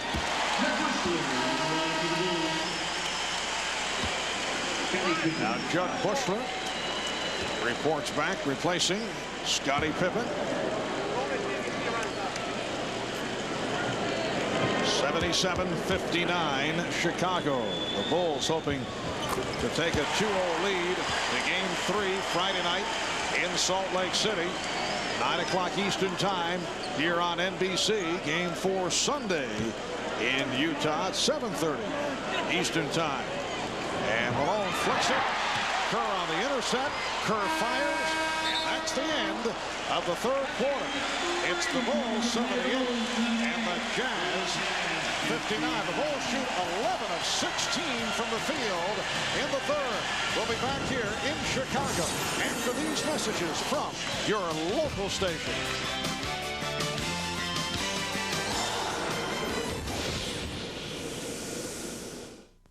Copyrighted telecast of the National Basketball Association may not be retransmitted, reproduced, or rebroadcast without the express written consent of the NBA.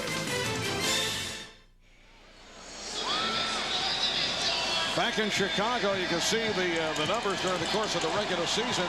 Fewest points for Utah after 3 quarters against Detroit.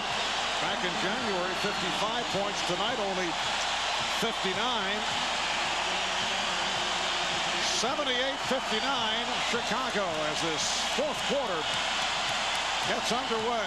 Marv, you see the Utah offense picking up with 28 points, but the defense absolutely porous, giving up 31. Antoine Carr is back, as is John Stockton.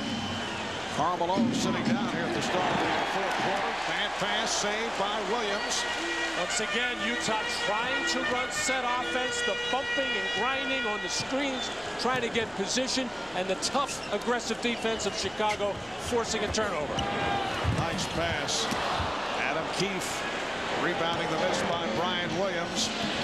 Any man for Chicago that flashes in the post as Stockton can't find the range on the pull-up three. But any man for Chicago that steps into the lane, Marv, they just get whatever they want at the 1-foot range. John Stockton is now 1 of 7 from the field. Harper and Jordan with Buechler, Kukoc, and Williams. Nice pass. And here comes Stockton.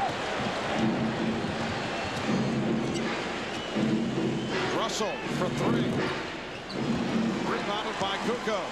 Well, we talked earlier about the defensive strengths of the Bulls backcourt with the long arms. Those long arms also helping the passing. They're able to pass over the top of the shorter Utah players.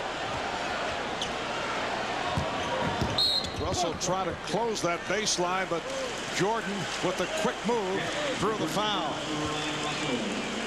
Keep your eye on Toni Kukoc on the left part of your screen. Everything breaks down. The ball hit Michael Jordan's hands with the shot clock winding down. But Kukoc makes a nice move across the lane to get that opening. Can't finish the shot, however. Michael Jordan leading Chicago with 30 points. Utah couldn't have played that play any worse than they did. Buechler. Another assist for Jordan. That is number 7. He is 3 assists away from his first ever triple-double in the NBA Finals. And the Bulls now lead 80-59. Champ of defense. Stockton for 3. Now that's one of the most fluid plays that the Jazz have run in quite some time. It's just a straight post up, a couple of cutters go through, made the defense react, and then you get an open shot.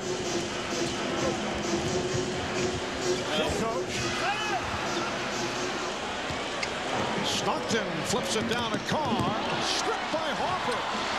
Oh, terrific play by Buechler. What balance, what presence.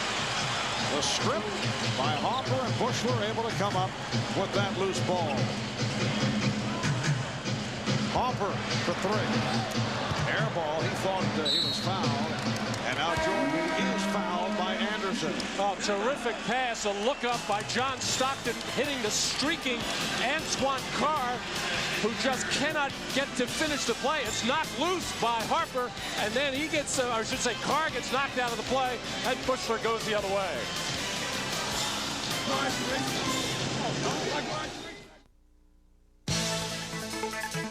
Miller Genuine Draft presents a classic moment of the NBA at 50.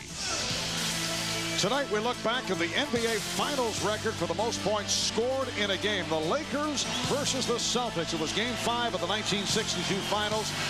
And Elgin Baylor of the Lakers lit up the Celtics for 61 points. Lakers won that game, but lost the series 4-3. In recognition of this classic moment, the Miller Brewing Company will donate $1,000 to the Thurgood Marshall Scholarship Fund. Elgin Baylor, 61 points, the all-time leader, followed by that man, Michael Jordan, who had a 55-point game. And look at the Jordan rundown tonight. 30 points, 11 rebounds, 7 assists. That's what makes Michael Jordan so special. He is not by any stretch of the imagination a one-dimensional player. Maybe the best rebounder in the game, maybe the best defensive player in the game, maybe the best passer, maybe the best dribbler. Triple doubles and active playoff leaders. Michael Jordan trailing Scottie Pippen,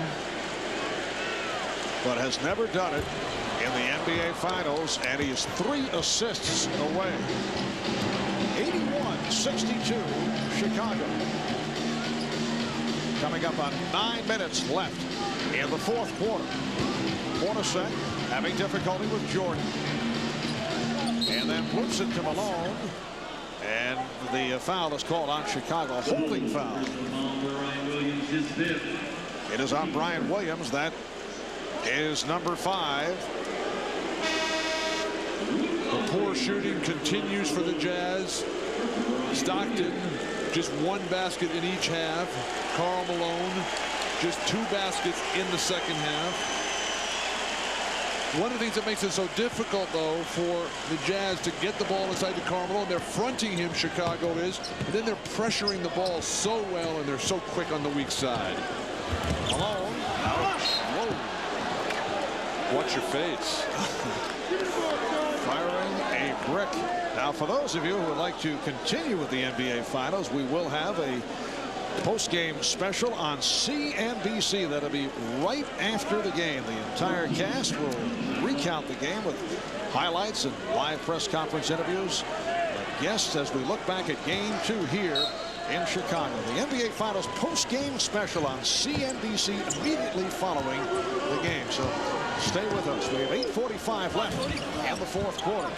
It's such an important factor for Chicago coming into this series to try and control John Stockton. Very difficult to do. They've done it so far in these first 2 games. Hornacek getting the pass to the cutting Keefe, and the Bulls now lead 81-64.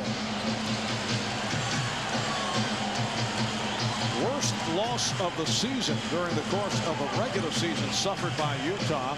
On 2 occasions beaten by 14. Once by the LA Clippers, once by the Toronto Raptors. Harper throwing a brick. And here's Hornacek on a give and go that is broken up. Now during the playoffs, Utah did lose by 20 to the Los Angeles Lakers, so that is their overall worst defeat. Well, in the playoffs, Utah averaging just 82 points a game on the road, so they've had their problems there, and they're averaging just over a little over 100 at home. It's a different team because they run more, the crowd gets behind them. They're a more active team, obviously, at the Dele Center. Crowd wanted to travel, and now the foul is called. It is on Hornacek. The Delta Center in Salt Lake City, such a difficult place to play. You look at the best home record in the regular season this year. Chicago at the top, Utah right there. In the postseason, though, the Jazz undefeated. The Bulls with the 1 loss to Atlanta. And Marv, you're right. That crowd will be so fired up in Utah. One of the great crowds in the NBA. Also has that hip feeling. They're right on top of you. Longley getting it to Pippen to try to save it, and knocked out of bounds. Last touched by Anderson. And in Utah, in Salt Lake City, there is a slight altitude factor. Michael Jordan was telling Gene Siskel before the game, because Gene asked him, what do you think about it? He said, it usually bothers us the first time we go in there, but that's the only time they've ever gone in is 1 time. So we'll see what happens on Friday. Say altitude or altitude? Altitude. Oh, altitude. Altitude. Basket won't count.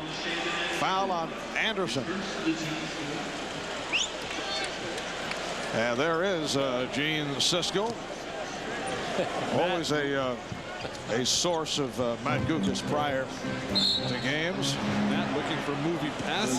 Right. I'll buy a big guy. Foul is called on Anderson. This is game 2 of the best of 7 NBA Finals Series. Game 1 Sunday night, won by Chicago, 84-82 on that dramatic jump shot by that man, Michael Jordan. Friday night, Salt Lake City, game 3, 9 o'clock Eastern time, right here on NBC. A look at the rest of the schedule. Game 3 on Friday, game 4 on Sunday. Marv, I really thought the Jazz would play a lot better ball game than they did tonight. They just came out flat. Karl missed some easy shots early. They never got into it. When Chicago did struggle, the Jazz couldn't capitalize, and the shooting woes continue. This has to be awfully disappointing. Malone with the tip, because he talked to the coaches after the first game, and they were not, obviously you don't like to lose on a last-second shot, but they were not disgusted because they felt they were correctable things they could adjust. Even talking about the turnovers, they felt there was a lot that they can certainly make adjustments, but they have not. The Bulls came out fast, and it's just been a very poor game for Utah here tonight. And as Jim Gray reported at the beginning, that this Utah team has responded magnificently to adversity all year long. They're just going to have to totally regroup and come out with a rededicated focus. Jordan, Harper on the break. And Harper goes all the way. So the Bulls lead it 87-66. But a loss is a loss. And, you know, there are no trends. Every game is different. Everything. Look at Scottie Pippen tonight. He's out there. He's playing. Nowhere near the tremendous performance he put on game 1. It wasn't needed because Michael Jordan is just having a gem. And every game is different. You take the win, you take the loss, you move on, you prepare for that next game. Hornacek fires one up and hits. Jeff Hornacek with a two-pointer. And the look on Buechler's face, who was all up over Hornacek, and Buechler said, what do I have to do to make this guy miss here? Chicago needs a timeout. And the timeout is taken with 5:51 remaining in the fourth. The NBA on NBC is brought to you by Nike, who encourages you to participate in the lives of America's youth. By Toyota and their full line of trucks. Toyota trucks always come through. And by Miller Genuine Draft, who reminds you it's time for better beer bread. Back in Chicago, these aerial views of the Windy City being brought to you by Goodyear. It's been all Chicago. 5:51 remaining, 87-68 the score. One-time head coach, one-time standout player for the Chicago Bulls. Jerry Sloan has had a very long evening. Jerry played 11 NBA seasons, 10 as a member of the Chicago Bulls. This vintage footage of Jerry Sloan, known as a fierce competitor, two-time All-Star, six-time All-Defensive Team selection. And at times it might be said he would let his emotions run over the edge. One-time head coach of the Bulls. He coached Chicago back in 80, 81, 82. From McLeansboro, Illinois, population of 2,700. It is his 9th season overall as head coach of the Jazz. That is the longest active tenure with one team, and he's done a terrific job. Could certainly put together a strong argument for Jerry Sloan as NBA Coach of the Year this season among many legitimate candidates. Well, they win 50 games plus every year. This was the franchise record year. They conduct themselves on and off the court perfectly. They play a beautiful style of basketball. And every year the team seems to get better and better, adding more pieces to the puzzle. I was fortunate enough to play with Jerry Sloan for 3 years here in Chicago. A great teammate, one of the best help defenders that I ever played with, and he certainly had to help me quite a bit. Outstanding rebounder, huge hand, big hand, anything around the basket, anything he could get his hands. He wasn't a great leaper, but anything he got his hand on, he got it. I would imagine those practice sessions going against Jerry would be most intriguing on your part? Well, when he was your teammate, he was with you all the way. He played hard in practice. When you had to play against him, that in the other teams, very difficult. And Michael Jordan called for the foul. Got a piece of Hornacek. That is his first. And 3 shots coming up for Hornacek. Michael Jordan playing the defense there. Just a little bit of a reach. Trying to get out on the break. Calling for the foul. I did have the privilege of playing against Jerry Sloan. I still have scars. Physical, but mostly emotional. Jerry Sloan took over in Utah 17 games into the 88-89 season, taking over from Frank Layden, one of only 2 Chicago Bulls to have his uniform number retired here in Chicago. The other is Bob Love. Now to 5:20 remaining in the 4th quarter. And the Bulls lead 89-70. The Jazz never got into it. It was 6-0 at the start. It was 8-1. Now you think, hey, it's early. It doesn't matter, but they just could not get going. Chicago leading all the way. Chicago went through a drought period and then snapped out of it. Utah went through several periods where they were not able to score. Never did snap out of it. And Utah has been such a sharp team from the outset in virtually every game this playoff run for them. Now the Jazz sticking with their regulars, trying to find that rhythm. Interesting to see how long Sloan stays with these guys. 2 stars have not been able to do it. Karl Malone and coming up short. John Stockton has not played well. Everything on Karl at the front of the rim. Well, he has developed a habit, and it's become his shot where he doesn't really turn and square up and face the basket. It's kind of a half turn. He's had some success with it. It has looked terrible so far these first 2 games. Malone is now 6 of 20, 19 points. Stockton with 12 points, 6 assists. That's it. And a foul is called. Foul on the Jazz. Foul on Malone. That's his second. And Jordan to the line. The Jazz scoring tonight just atrocious. One of the top scoring teams in the regular season. On the road, it has not been very successful. And Jerry Sloan talking about, we got to run harder, we got to put more points on the board. And it's just not happened. And Utah, a very good road team during the regular season at 26 and 15. Matt, you were talking earlier about the Karl Malone shot and the footwork. Great defensive players, great defensive teams like Jordan and the Bulls. They work nonstop on making other players use bad footwork. That's something that the Bulls have done as they continue to pick apart.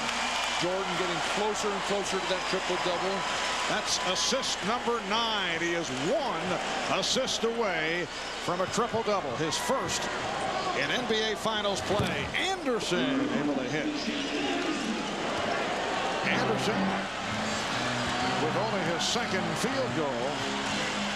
91-76, 3:35 remaining in the 4th. Chicago Bulls on their way to taking a 2-0 lead. That would have been assist number 10. Scottie, Michael's telling Pippen, hey, will you please make a layup? Russell. And the Bulls now lead 91-79. The only question is, will Michael Jordan be able to get his triple-double? That time he's fouled. Well, Scottie just handed the ball off to Michael Jordan and ran by and said, don't worry, I'll make the next one. Try it again. This was a perfect pass, and for some reason, Scottie Pippen just squeezed it out of there. He's back there saying, hey, you guard him. I got this guy. He's not worried about it, but the Bulls are probably the best team in basketball in terms of spreading the floor and making teams chase them once they've got this lead. And then they just pick you apart with those big guards passing over the top to big men flashing at the hoop.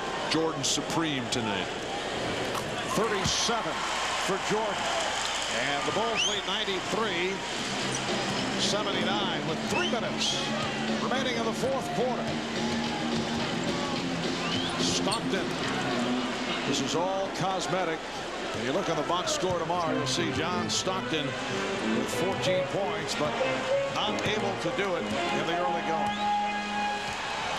Jordan lost the dribble, and that will be a jump ball. Malone and Harper will go on the toss. Timeout has been called with 2:42 remaining in this fourth quarter. Michael Jordan and Scottie Pippen playing two-man basketball here. That missed assist, Michael looking over at him and said, what is wrong? I can't believe that.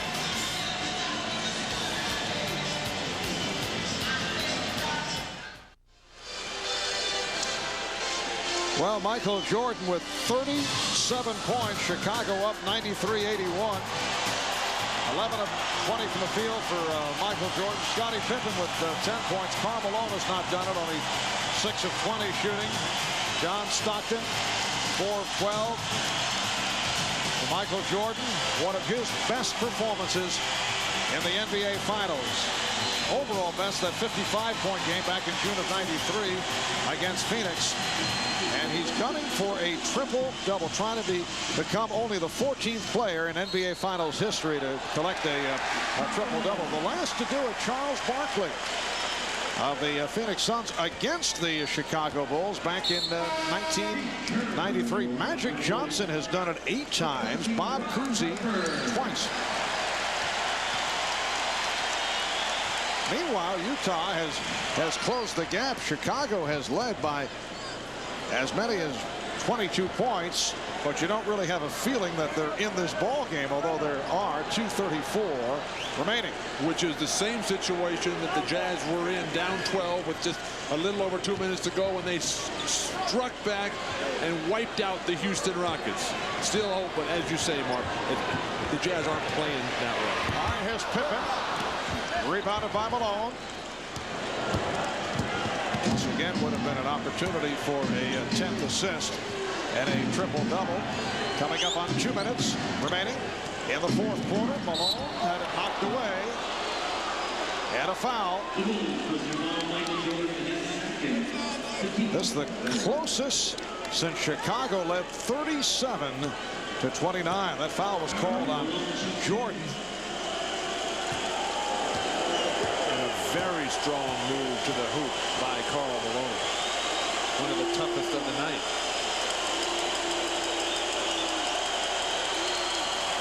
Well, Malone is now 8 of 11 at the line. And you can see a look of frustration on the face of Michael Jordan right now. He's looking down at the bench, looking at what Phil Jackson wants to call.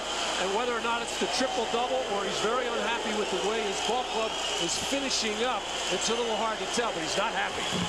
But Malone misses on the second. So the Bulls lead by 11 with just under 2 minutes remaining in the fourth. Very small lineup here for Chicago.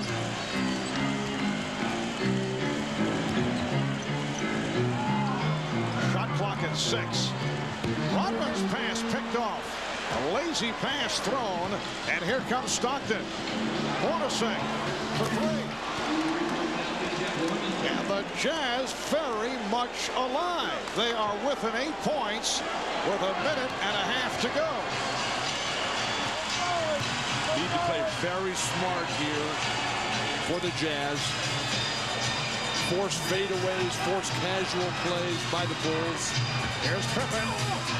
He thought he was fouled. No call. And last touch by Utah. It will be Chicago ball with a minute 16 remaining. Utah has outscored Chicago 26-15 in the fourth quarter. Again, they double up on Jordan. And a foul. The Jazz over the limits of Jordan to the line. Hornacek is fouled out. Well, that takes another offensive player away from Utah and a three-point threat. And if all this this is happening to Chicago in order to get Michael Jordan a triple-double. That's absolutely ridiculous.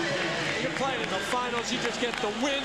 I think the Bulls would be much better served if they took care of this ballgame and got Michael Jordan and Scottie Pippen on the bench, get them some rest, rather than worrying about triple-doubles, if in fact that's what they're doing. Getting him on the bench, this game's still in doubt. No, I'm saying as the game was winding down, just take care of the game and not worry about statistics. Michael Jordan, 14 of 19 at the line. Jeff Hornacek fouled out, played 31 minutes, scored 19 points. 1:11 remaining. And Chicago leads by 9. That last foul drawn by Michael Jordan as Harper checks back in for defensive purposes. Been a master all night. But when you double team Jordan, you can't let him step through and split that double team. You got to make him spin out of it. So Michael Jordan hits 1 of 2.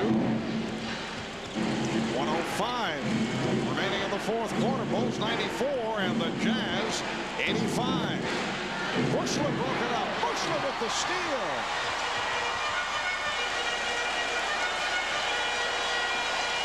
Down to 50 seconds.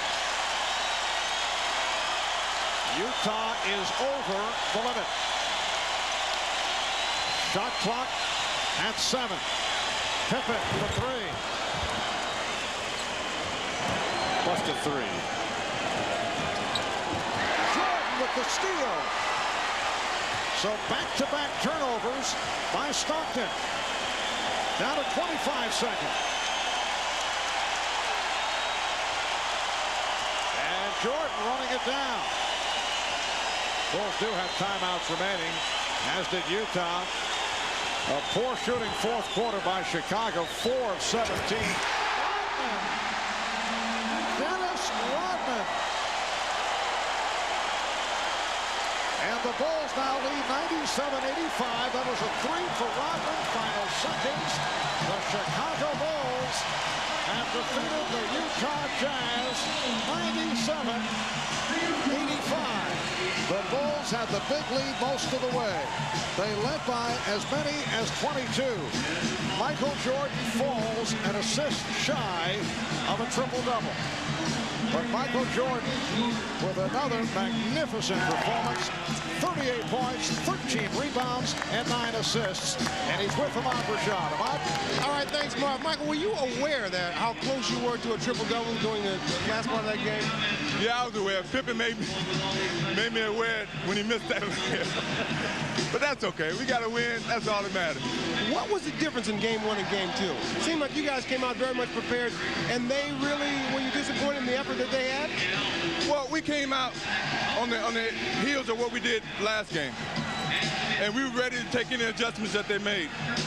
They really didn't make the adjustments that we anticipated, so we basically stayed in the same focus that we did in the first game. And, you know, right out from the beginning, right to the end of the game, we just maintained our defensive pressure, operated, moved the ball around, got some good shots. You told me earlier, a couple of weeks ago, that was defense that wins championships, and you guys showed that tonight. Yeah, we did tonight, but we know we're going into Utah, and they play well at home. The crowd's going to be real loud. These are countrymen pros. You talk about Stockton and Malone, they're going to be ready to play. All right, Michael, congratulations on a great game. We will see you on Friday. Thank you. All right, let's go over to Jim Gray. Let's go back to Marv Albert. All right, thanks, Ahmad. As Michael points out, Salt Lake City, always a difficult place to play. 2-0 is the tally in this series in favor of Chicago. 97-85 the final. We'll be right back. Back in Chicago, the Bulls leading all the way have defeated the Jazz 97-85. Michael Jordan, 38 points, 13 rebounds, and 9 assists. History not on the side of the Utah Jazz. And you go back in NBA lore, only 2 teams in NBA Finals history have ever come back from a 2-0 deficit. Boston Celtics, 1969, and Bill Walton's Portland Trailblazers in 1977. Friday night, 9 o'clock Eastern, 6 Pacific. It's the Bulls and Jazz Game 3 of the NBA Finals right here on NBC. Coming up next, except on the West Coast, the Tonight Show following your late local news. And for those of you who'd like to continue with the NBA Finals, interviews of Post-game activities will be available on CNBC. That'll be right after these messages. For Matt Guokas, Bill Walton, Ahmad Rashad, and Jim Gray, I'm Marv Albert saying goodbye from Chicago. You're watching the NBA on NBC.